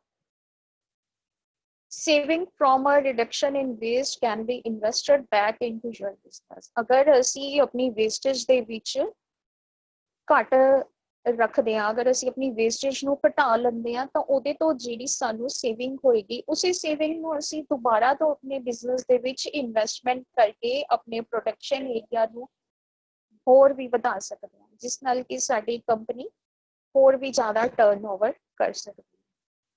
ਐਂਡ ਲਾਸਟ ਵਿੱਚ ਜਦੋਂ ਸਾਡੇ ਕੋਲ ਇੱਕ ਵਾਰ ਇਨਸਪੈਕਸ਼ਨ ਸਿਸਟਮ ਸਾਡਾ ਫਾਈਨਲਾਈਜ਼ਡ ਹੋ ਗਿਆ, ਉਹ ਸੈਟਅਪ ਹੋ ਗਿਆ, ਸਭ ਕੁਝ ਪ੍ਰੋਪਰਲੀ ਚੱਲ ਰਿਹਾ, ਤਾਂ ਸਾਡੀ ਜਿਹੜੀ ਮੈਨ ਪਾਵਰ ਹੈ ਨਾ, ਉਹ ਵੀ ਸਾਨੂੰ ਛੱਡ ਕੇ ਕਦੇ ਨਹੀਂ ਜਾਂਦੀ। ਨਹੀਂ ਤਾਂ ਅਦਰਵਾਈਜ਼ ਇੰਡਸਟਰੀਜ਼ ਵਿੱਚ ਇਹ ਪ੍ਰੋਬਲਮ ਬਹੁਤ ਰਹਿੰਦੀ ਹੈ ਕਿ ਅਗਰ ਕੋਈ ਲੇਬਰਰ ਆਇਆ ਹੈ ਤਾਂ ਸਾਡੇ ਕੋਲ ਉਹ 2 months ਰਹੇਗਾ, ਕੋਈ 1 month ਰਹਿੰਦਾ, ਕੋਈ 6 months ਰਹਿੰਦਾ, ਕੰਪਨੀਜ਼ ਕੋਲ ਲੇਬਰ ਹੀ ਪੂਰੀ ਨਹੀਂ ਹੁੰਦੀ। ਇਸ ਕਰਕੇ ਇੰਸਪੈਕਸ਼ਨ ਸਿਸਟਮ ਦੇ ਥਰੂ, ਕੁਆਲਿਟੀ ਕੰਟਰੋਲਰ ਦੇ ਥਰੂ ਅਗਰ ਇਹ ਸਾਡਾ ਸਾਰਾ ਕੁਝ ਕੋਆਰਡੀਨੇਸ਼ਨ ਬਣ ਗਿਆ ਲੇਬਰ ਦੇ ਨਾਲ, ਤਾਂ ਸਾਡੀ ਮੈਨ ਪਾਵਰ ਕਿਤੇ ਵੀ ਨਹੀਂ ਜਾਂਦੀ, ਉਹ ਹਮੇਸ਼ਾ ਲਈ ਸਾਡੇ ਨਾਲ ਜੁੜ ਜਾਂਦੀ ਹੈ, ਕਿਉਂਕਿ ਉੱਥੇ ਉਹਨਾਂ ਦੀ ਜਿਹੜੀ ਵੈਲਫੇਅਰ ਦੇ ਕੰਮ ਵੀ ਹੁੰਦੇ ਹੈ, ਇਸ ਲਈ ਉਹ ਸੈਟੀਸਫਾਈ ਰਹਿੰਦੇ ਨੇ ਹਮੇਸ਼ਾ। ਹੁਣ ਅਸੀਂ ਬਰੀਫ ਵਿੱਚ ਗੱਲ ਕਰ ਲੈਂਦੇ ਹਾਂ ਜੋ ਅਸੀਂ ਪੜ੍ਹਿਆ। ਇੰਪਰੂਵਮੈਂਟ ਆਫ ਕੁਆਲਿਟੀ ਦਾ ਸਾਨੂੰ ਕੀ ਫਾਇਦਾ? ਕੁਆਲਿਟੀ ਕੰਟਰੋਲ ਦੇ ਥਰੂ ਜਦੋਂ ਅਸੀਂ ਆਪਣੀ ਕੁਆਲਿਟੀ ਨੂੰ ਇੰਪਰੂਵ ਕਰਦੇ ਹਾਂ, ਉਹਦਾ ਸਾਨੂੰ ਕੀ ਫਾਇਦਾ ਹੋਏਗਾ? ਸਭ ਤੋਂ ਪਹਿਲਾਂ ਸਾਡੀ ਕੰਪਨੀ ਦੀ ਰੈਪੂਟੇਸ਼ਨ ਬਣੇਗੀ, ਸਾਡੀ ਕੰਪਨੀ ਦਾ ਨਾਮ ਚਮਕੇਗਾ ਪੂਰੇ ਵਰਲਡ ਵਿੱਚ ਜਾਂ ਪੂਰੀ ਕੰਟਰੀ ਵਿੱਚ। ਨੰਬਰ 2 ਤੇ ਸਾਡੇ ਪ੍ਰੋਡਕਟ ਦੀ ਲਾਇਬਿਲਿਟੀ ਬਣੇਗੀ, ਉਹਦੀ ਡਿਮਾਂਡ ਵਧੇਗੀ। ਨੰਬਰ 3 ਤੇ ਉਹਦਾ ਪ੍ਰੋਡਕਸ਼ਨ ਰੇਟ ਵਧੇਗਾ, ਸਾਡੀ ਪ੍ਰੋਡਕਸ਼ਨ ਉਨੀ ਵੱਧ ਹੋਏਗੀ ਜਿੰਨੀ ਸਾਡੀ ਪ੍ਰੋਡਕਟ ਦੀ ਰੈਪੂਟੇਸ਼ਨ ਹੋਏਗੀ, ਉਨੀ ਹੀ ਉਹਦੀ ਡਿਮਾਂਡ ਵਧੇਗੀ। ਡਿਮਾਂਡ ਵਧਣ ਦੇ ਨਾਲ ਪ੍ਰੋਡਕਸ਼ਨ ਰੇਟਸ ਵਧਣਗੇ, ਪ੍ਰੋਡਕਸ਼ਨ ਰੇਟਸ ਵਧਣਗੇ ਤਾਂ ਸਾਨੂੰ ਆਪਣੇ ਪ੍ਰੋਡਕਟ ਦਾ ਮੂੰਹ ਮੰਗਿਆ ਪ੍ਰਾਈਸ ਮਿਲੇਗਾ। ਇਹਦਾ ਰਿਜ਼ਲਟ ਕੀ ਹੋਏਗਾ? ਸਾਡੇ ਜਿਹੜਾ ਕੰਪਨੀ ਦਾ ਪ੍ਰੋਡਕਟ ਹੈ ਉਹਦੇ ਰੇਟਸ ਵਧਣਗੇ। ਤਾਂ ਇਹਨਾਂ ਸਾਰਿਆਂ ਦਾ ਰਿਜ਼ਲਟ ਕੀ ਹੋਏਗਾ? ਇਨਕਰੀਜ਼ਡ ਪ੍ਰੋਫਿਟ। ਸਾਡੀ ਕੰਪਨੀ ਪ੍ਰੋਫਿਟ ਦੇ ਵਿੱਚ ਉੱਚੇ ਦਰ ਤੇ ਵਧਦੀ ਜਾਏਗੀ। ਸੋ ਇਹ ਹੈ ਸਾਡਾ ਅੱਜ ਦਾ ਟੌਪਿਕ ਜਿਹੜਾ ਸੀਗਾ ਕੁਆਲਿਟੀ ਕੰਟਰੋਲ ਇਨ ਗਾਰਮੈਂਟ ਇੰਡਸਟਰੀ। ਇਹ ਸਾਡਾ ਸਵਿੰਗ ਟੈਕਨੋਲੋਜੀ ਦਾ ਲੋਕਡਾਊਨ ਪੀਰੀਅਡ ਦਾ ਸਾਡਾ ਅੱਜ ਲਾਸਟ ਟੌਪਿਕ ਸੀਗਾ, ਜਿਹੜਾ ਕਿ ਅਸੀਂ ਵੀਕ ਨੰਬਰ 34 ਤੋਂ ਸਟਾਰਟ ਕੀਤਾ ਸੀ, ਔਰ ਇਹ ਸਾਡਾ ਅੱਜ ਦਾ ਲਾਸਟ ਟੌਪਿਕ ਹੈ। ਇਸ ਤੋਂ ਬਾਅਦ ਵਿੱਚ ਅਸੀਂ ਤੁਹਾਨੂੰ MCQs ਰਿਵਾਈਜ਼ ਕਰਵਾ ਕੇ ਫਿਰ ਅਗੇਨ ਤੁਹਾਨੂੰ ਵੀਕ ਨੰਬਰ 1 ਤੋਂ ਲੈ ਕੇ ਵੀਕ ਨੰਬਰ 33 ਤੱਕ ਅਸੀਂ ਤੁਹਾਨੂੰ ਸਾਰਾ ਸਿਲੇਬਸ ਕਰਾਵਾਂਗੇ। ਉਮੀਦ ਹੈ ਤੁਸੀਂ ਉਹ ਸਾਰੀਆਂ ਕਲਾਸਿਸ ਵੀ ਅਟੈਂਡ ਕਰਕੇ ਆਪਣੇ ਆਪ ਨੂੰ ਰਿਵਾਈਜ਼ ਕਰੋਗੇ ਤੇ ਔਰ ਆਪਣੇ ਐਗਜ਼ਾਮਸ ਦੇ ਵਿੱਚ ਅੱਛੇ ਨੰਬਰ ਲੈ ਕੇ ਪਾਸ ਹੋਗੇ। Thank you all. ਹੁਣ ਮੈਂ ਅਗਰ ਕਿਸੇ ਨੂੰ ਕੋਈ ਕੁਐਰੀ ਹੈ, ਕੋਈ ਕੁਐਸਚਨ ਹੈ, ਤਾਂ ਉਹਦੇ ਲਈ ਮੈਂ ਇਨਵਾਈਟ ਕਰਦੀ ਹਾਂ ਕਿ ਤੁਸੀਂ 1 by 1 ਆਪਣੇ ਆਪ ਨੂੰ ਅਨਮਿਊਟ ਕਰਕੇ ਅਗਰ ਕੋਈ ਕੁਐਰੀ ਹੈ ਤਾਂ ਉਸ ਦਾ ਕੁਐਸਚਨ ਤੁਸੀਂ ਪੁੱਛ ਸਕਦੇ ਹੋ। Hello good morning ma'am. ਹਾਂਜੀ, ਗੁੱਡ ਮਾਰਨਿੰਗ ਜੀ। मैम प्री प्रोडक्शन बारे दस दो ही थोड़ा जिहा। ਪ੍ਰੀ ਪ੍ਰੋਡਕਸ਼ਨ ਦਾ ਮਤਲਬ ਹੁੰਦਾ ਬੇਟਾ ਕਿ ਪ੍ਰੋਡਕਸ਼ਨ ਹੋਣ ਤੋਂ ਪਹਿਲਾਂ, ਕੋਈ ਵੀ ਗਾਰਮੈਂਟ ਤਿਆਰ ਹੋਣ ਤੋਂ ਪਹਿਲਾਂ ਉਹਦੇ ਵਿੱਚ ਜਿਹੜਾ ਰॉ ਮਟੀਰੀਅਲ ਹੁੰਦਾ ਉਹਦੇ ਵਿੱਚ ਕੀ ਕੀ ਪ੍ਰੋਬਲਮਸ ਹੈ ਉਹਨਾਂ ਸਾਰਿਆਂ ਨੂੰ ਚੈੱਕ ਕਰਨਾ ਕੀ ਕੁਆਲਿਟੀ ਕੰਟਰੋਲ ਹੁੰਦਾ ਹੈ। ਜਿਵੇਂ ਕਿ ਉਹਦੇ ਵਿੱਚ ਜਦੋਂ ਸਭ ਤੋਂ ਪਹਿਲਾਂ ਕੱਪੜੇ ਦੀ ਬੁਣਾਈ ਸ਼ੁਰੂ ਹੁੰਦੀ ਹੈ, ਯਾਨ ਹੁੰਦਾ ਹੈ, ਫੈਬਰਿਕ ਹੁੰਦਾ ਹੈ, ਤਾਂ ਉਹਦੇ ਵਿੱਚ ਕੁਝ ਵਾਪ ਐਂਡ ਵੈਫਟ ਕੱਪੜੇ ਦੀ ਬੁਣਾਈ 'ਚ ਕਮੀਆਂ ਰਹਿ ਜਾਂਦੀਆਂ, ਲੂਪ ਥ੍ਰੈਡਸ ਰਹਿ ਜਾਂਦੇ ਹੈ, ਕਈ ਵਾਰ ਕਲਰ ਫਾਸਟਨੈਸ ਦੀ ਪ੍ਰੋਬਲਮ ਆ ਜਾਂਦੀ ਹੈ, ਡਾਈਂਗ 'ਚ ਪ੍ਰੋਬਲਮ ਆ ਜਾਂਦੀ ਹੈ, ਜਾਂ ਸਾਡੇ ਕੋਲ ਜਦੋਂ ਕੱਪੜਾ ਬਣ ਕੇ ਤਿਆਰ ਹੁੰਦਾ ਉਹਦੇ 'ਚ ਕੋਈ ਹੋਲਸ ਆ ਜਾਂਦੇ ਹੈ ਜਾਂ ਕੋਈ ਧਾਗਾ ਨਿਕਲਿਆ ਰਹਿ ਜਾਂਦਾ ਹੈ, ਤਾਂ ਉਹ ਸਾਰੀਆਂ ਚੀਜ਼ਾਂ ਨੂੰ ਚੈੱਕ ਕਰਨਾ ਹੀ ਪ੍ਰੀ ਪ੍ਰੋਡਕਸ਼ਨ ਕਹਾਉਂਦਾ ਹੈ। हेलो हाँ जी, हाँ मैं जी। नक्षत्र कौर मैडम। ਹਾਂਜੀ, हाँ जी, सत श्री अकाल मैम। ਸਤਿ ਸ਼੍ਰੀ ਅਕਾਲ ਜੀ। हाँ जी मैडम, मैं सारा निचोड़ एंड ते। ਹੈਲੋ, हाँ जी, इहदा निचोड़ दस्सिओ समरी इहदी। ਇਹਦੀ ਸਮਰੀ ਮੈਡਮ, ਕੁਆਲਿਟੀ ਕੰਟਰੋਲ ਦੇ ਦੁਆਰਾ ਅਸੀਂ ਕਿਸੇ ਵੀ ਕੰਪਨੀ ਨੂੰ ਉਹਦੀ ਪ੍ਰੋਡਕਸ਼ਨ ਦੇ ਫੀਲਡ ਦੇ ਵਿੱਚ ਉੱਚੇ ਪੱਧਰ ਤੇ ਲੈ ਕੇ ਜਾ ਸਕਦੇ ਹਾਂ, ਜਿਸ ਨਾਲ ਸਾਡੀ ਕੰਪਨੀ ਦਾ ਜਿਹੜਾ ਪ੍ਰੋਫਿਟ ਹੈ ਉਹ ਵੱਧ ਹੋ ਸਕਦਾ ਹੈ, ਸਾਡੀ ਕੰਪਨੀ ਦੀ ਰੈਪੂਟੇਸ਼ਨ ਮਾਰਕੀਟ 'ਚ ਵੱਧ ਸਕਦੀ ਹੈ, ਉਹਦੇ ਨਾਲ ਸਾਨੂੰ ਜ਼ਿਆਦਾ ਪ੍ਰੋਫਿਟ ਹੋ ਸਕਦਾ ਹੈ ਤੇ ਸਾਡੀ ਰੈਪੂਟੇਸ਼ਨ ਵਧੇਗੀ। चलो ठीक है जी, बहुत वधिया सी। ਥੈਂਕ ਯੂ ਜੀ, हाँ जी, thank you so much. Anybody else? Hello Maninder ਹਾਂਜੀ, मैम। हाँ जी ਹਾਂਜੀ। रवनी ਰਵਨੀਤ ਕੌਰ ਬੋਲਦੀ ਆਈਟੀ ਵੂਮਨ ਨੰਗਲ ਤੋਂ। ਹਾਂਜੀ ਮੈਮ। ਮੈਮ ਤੁਹਾਡਾ ਲੈਕਚਰ ਬਹੁਤ ਅੱਛਾ ਲੱਗਿਆ, ਬਹੁਤ ਡੀਪਲੀ ਸਮਝਾਇਆ ਤੁਸੀਂ। ਔਰ ਥੈਂਕ ਯੂ ਸੋ ਮਚ। ਹਾਂਜੀ, ਇਸ ਤਰ੍ਹਾਂ ਬੱਚਿਆਂ ਨੂੰ ਮਤਲਬ ਕੁਆਲਿਟੀ, ਕਿਉਂਕਿ ਇਹ ਬੱਚਿਆਂ ਦੇ ਫਿਊਚਰ 'ਚ ਕੰਮ ਆਉਣ ਵਾਲੀ ਗੱਲ ਹੈ ਨਾ। ਉਹਨਾਂ ਨੇ ਜੌਬ ਹਾਂਜੀ ਕਰਨੀ ਹੈ, ਪ੍ਰੋਫੈਸ਼ਨ 'ਚ ਜਾਣਾ ਹੈ, ਉਹਨਾਂ ਨੂੰ ਸਾਰਾ ਕੁਝ ਪਤਾ ਹੋਣਾ ਚਾਹੀਦਾ। ਕਿਸੇ ਨੇ ਆਪਣਾ ਬੁਟੀਕ ਵੀ ਖੋਲਣਾ ਹੈ। ਹਾਂਜੀ ਤੇ ਹਾਂਜੀ। ਬਹੁਤ ਅੱਛਾ ਲੱਗਿਆ ਮੈਮ ਤੁਹਾਡਾ lecture. Thank you so much. Thank you so thank you ma'am. Much. Okay ਜੀ। Hello ma'am. ਹਾਂਜੀ ਹੈਲੋ ਜੀ। ਮੈਮ ਤੁਹਾਡੇ ਜੇ ਦੂਸਰੇ ਲੈਕਚਰ ਦੇਖਣੇ ਹੋਣ ਤਾਂ ਕੋਈ YouTube ਤੇ ਲਿੰਕ ਹੈਗਾ ਹੀ? ਬੇਟਾ ਉਹ ਜਿਹੜੇ ਲੈਕਚਰਸ ਹੈ ਉਹ ਅਪਲੋਡ ਹੋਣੇ ਆ, ਬਟ ਹਜੇ ਉਹਨਾਂ ਨੂੰ ਥੋੜਾ ਟਾਈਮ ਲੱਗੇਗਾ। ਹੋ ਜਾਣਗੇ ਤਾਂ ਫਿਰ ਤੁਹਾਨੂੰ ਤੁਹਾਡੇ ਟੀਚਰ ਸਾਹਿਬਾਨ ਹੈ ਜਿਹੜੇ ਉਹਨਾਂ ਬਾਰੇ ਜ਼ਰੂਰ ਦੱਸ ਦੇਣਗੇ। ਇਹ ਸਾਡੇ ਲੈਕਚਰਸ ਨਿੰਮੀ ਤੇ ਅਪਲੋਡ ਹੋਣਗੇ, ਆਈਟੀ ਪੰਜਾਬ ਸਕਿੱਲਸ ਤੇ ਵੀ ਅਪਲੋਡ ਹੋਣਗੇ। ਉਹਨਾਂ ਚੈਨਲਸ ਨੂੰ ਤੁਸੀਂ ਸਬਸਕ੍ਰਾਈਬ ਕਰਕੇ ਰੱਖ ਲਓ ਪਹਿਲਾਂ ਹੀ ਆਲਰੇਡੀ, ਕਿਉਂਕਿ ਅੱਜ ਕੱਲ ਸਾਡੇ ਜਿਹੜੇ ਸਿਲੇਬਸ ਹੈ ਉਹਨਾਂ ਦੀਆਂ ਵੀਡੀਓਜ਼ ਦੇ ਇੰਸਟ੍ਰਕਟਰ ਸਾਹਿਬਾਨ ਰੈਡੀ ਕਰ ਰਿਹਾ। ਤਾਂ ਉਹ ਆਈਟੀ ਪੰਜਾਬ ਸਕਿੱਲਸ ਨੂੰ ਸਬਸਕ੍ਰਾਈਬ ਕਰਕੇ YouTube ਤੇ ਜਾ ਕੇ ਤੁਸੀਂ ਕੋਈ ਵੀ ਆਪਣੇ ਕਿਸੇ ਵੀ ਪੂਰੇ ਸਿਲੇਬਸ ਦੀ ਵੀਕ ਦੇ ਅਕੋਰਡਿੰਗਲੀ ਵੀਡੀਓ ਵੀ ਦੇਖ ਸਕਦੇ ਹੋ ਤੇ ਲੈਕਚਰ ਵੀ ਸੁਣ ਸਕਦੇ ਹੋ। Okay ma'am, thank you ma'am. Okay ਬੇਟਾ।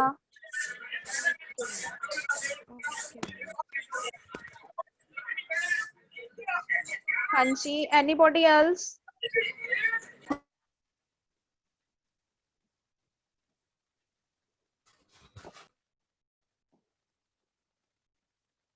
हेलो हेलो, किसी स्टूडेंट ਦਾ ਕੋਈ ਹੋਰ क्वेश्चन ਹੋਵੇ? Hello, good morning ma'am. Good morning. Ma'am आपका लेक्चर बहुत अच्छा था, पूरा समझ आया, बट मेरा आपसे सिर्फ थोड़ा सा ये क्वेश्चन था कि जैसे आपने कंपनी के रिगार्डिंग हमें बताया कि कंपनी में हम क्वालिटी कैसे चेक करते हैं। अभी मैम हाँ जी एक्चुअली रिसेंटली हमारा एक टेस्ट हुआ था ट्रेड थ्योरी से रिलेटेड। हाँ जी उसमें हमें क्वेश्चन आया था कि जो हमारे इंस्ट्रक्टर होते हैं, अगर हाँ जी हमारा इंस्पेक्शन का ग्रुप आता है तो वो हाँ जी। इंस्ट्रक्टर को किस मैनर में जो है वो इंस्पेक्ट करता है। तो मैम थोड़ा सा आप उसके बारे में बता सकते हो? इंस्ट्रक्टर्स का ग्रुप आता है इंस्पेक्शन के लिए?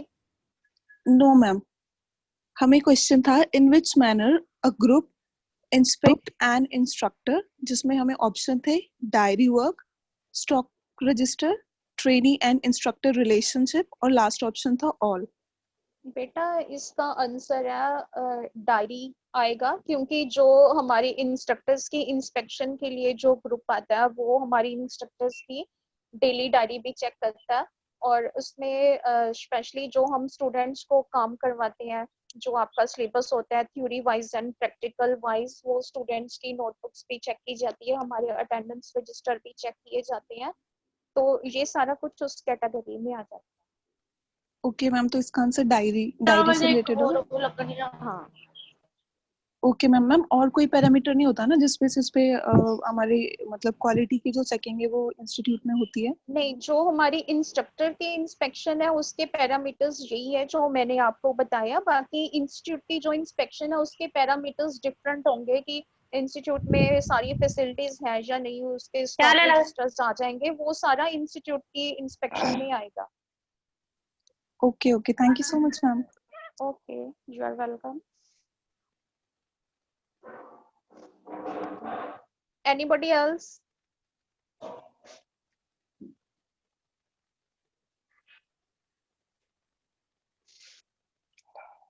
ਕਿਸੇ ਸਟੂਡੈਂਟ ਦੀ ਕੋਈ ਹੋਰ ਕੁਐਰੀ ਹੋਵੇ ਤਾਂ ਕਾਈਂਡਲੀ ਪੁੱਛ ਸਕਦੇ ਹੋ, ਆਪਣੇ ਆਪ ਨੂੰ ਅਨਮਿਊਟ ਕਰਕੇ ਪੁੱਛ ਸਕਦੇ ਹੋ ਤੁਸੀਂ।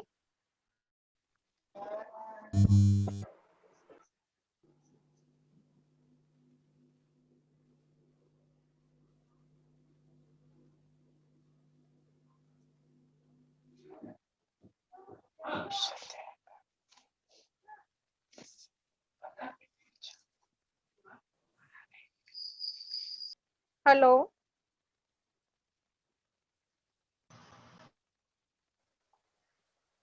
हेलो, अगर किसी स्टूडेंट की कोई क्वेरी है तो काइंडली वो पूछ सकता है।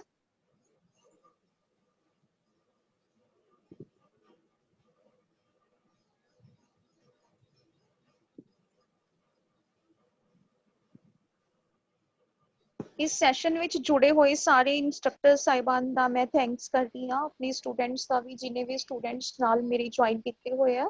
ਔਰ ਨਾ ਹੀ ਮੈਂ ਸਾਰੇ ਇੰਸਟ੍ਰਕਟਰਸ ਨੂੰ ਰਿਕੁਐਸਟ ਕਰਦੀ ਹਾਂ ਕਿ ਹੁਣ ਜਿੰਨੇ ਵੀ ਸਾਡੇ ਲੈਕਚਰਸ ਆਉਣਗੇ ਤੁਸੀਂ ਪ੍ਰੀਪੇਅਰ ਕਰਨੇ ਆ, ਉਹ ਸਾਰੇ ਪਲੀਜ਼ ਵੀਕ ਨੰਬਰ 1 ਤੋਂ ਲੈ ਕੇ ਵੀਕ ਨੰਬਰ 33 ਦੇ ਵਿੱਚੋਂ ਤੁਸੀਂ ਰੈਡੀ ਕਰਿਓ, ਨਹੀਂ ਤਾਂ ਅਦਰਵਾਈਜ਼ ਸਾਡੇ ਲੈਕਚਰਸ ਵਿੱਚ ਰੈਪੀਟੀਸ਼ਨ ਹੋ ਰਹੀ ਹੈ, ਤਾਂ ਅਸੀਂ ਉਸ ਰੈਪੀਟੀਸ਼ਨ ਨੂੰ ਅਵੋਇਡ ਕਰ ਸਕੀਏ ਔਰ ਬੱਚਿਆਂ ਨੂੰ ਕੁਝ ਨਵਾਂ ਦੇ ਸਕੀਏ। Thanks all. Thank you Maninder ma'am. ਹਾਂਜੀ, thank you sir so much. Thank you very hello ਜੀ, ਥੈਂਕ ਯੂ ਸੋ ਮਚ। ਹਾਂਜੀ, ਹੈਲੋ, ਹੈਲੋ ਮਨਿੰਦਰ ਮੈਮ, ਸਤਿ ਸ਼੍ਰੀ ਅਕਾਲ ਜੀ। ਸਤਿ ਸ਼੍ਰੀ ਅਕਾਲ ਜੀ। ਮੈਮ ਅੱਜ ਜਿਹੜਾ ਤੁਸੀਂ ਕੁਆਲਿਟੀ ਕੰਟਰੋਲ ਦੇ ਉੱਪਰ ਸਮਝਾਇਆ, ਬਹੁਤ ਵਧੀਆ ਔਰ ਬਹੁਤ ਬਰੀਫਲੀ ਉਹਨੂੰ ਸਮਝਾਇਆ। ਔਰ ਇਹ ਚੀਜ਼ ਚਲੋ ਬੱਚਿਆਂ ਦੇ ਜਿਹੜੇ ਉਹ ਸਿਲੇਬਸ ਦੇ ਵਿੱਚ ਹੈ, ਉਹ ਤੇ ਉਹਨਾਂ ਦੇ ਕੰਮ ਆਏਗੀ, ਉਹਨਾਂ ਦੀ ਆਪਣੀ ਲਾਈਫ ਦੇ ਵਿੱਚ ਵੀ ਨਾ, ਕਿ ਜਿਵੇਂ ਅਗਰ ਜਿਸ ਤਰ੍ਹਾਂ ਸਵਿੰਗ ਟੈਕਨੋਲੋਜੀ ਦੇ ਬੱਚੇ ਆ, ਅਗਰ ਕੱਲ ਨੂੰ ਆਪਣਾ ਬੁਟੀਕ ਖੋਲਦੇ ਆ ਤੇ ਉੱਥੇ ਉਹਨਾਂ ਨੇ ਹਾਂਜੀ। ਕੁਆਲਿਟੀ ਕੰਟਰੋਲ ਨੂੰ ਕਿਸ ਤਰ੍ਹਾਂ ਮੇਨਟੇਨ ਕਰਕੇ ਰੱਖਣਾ ਹੈ ਕਿ ਕਸਟਮਰ ਜਿਹੜਾ ਉਹਨਾਂ ਦਾ ਬਣਿਆ ਰਹੇ ਜਾਂ ਉਹਦੀ ਸੈਟੀਸਫੈਕਸ਼ਨ, ਇਹ ਸਾਰੀਆਂ ਚੀਜ਼ਾਂ ਬੱਚਿਆਂ ਦੇ ਬਹੁਤ ਕੰਮ ਆਉਣਗੀਆਂ। ਅੱਜ ਦੇ ਇਸ ਬਹੁਤ ਵਧੀਆ ਲੈਕਚਰ ਦੇ ਲਈ ਤੁਹਾਡਾ ਬਹੁਤ ਬਹੁਤ ma'am thanks. Thank you so much. ਤੁਸੀਂ ਕਿੱਥੋਂ ਬੋਲ ਰਹੇ ਹੋ ਮੈਮ? ਮੈਮ ਮੈਂ ਅੰਮ੍ਰਿਤਸਰ ਤੋਂ ਬੋਲਦੀ ਜੀ, SOT ਦੀ ਇੰਸਟ੍ਰਕਟਰ, ਗਵਰਨਮੈਂਟ ITI ਬੇਰੀਗੇਟ ਤੋਂ। ਅੱਛਾ ਜੀ, thank you so much, thank you for joining me. Thank you.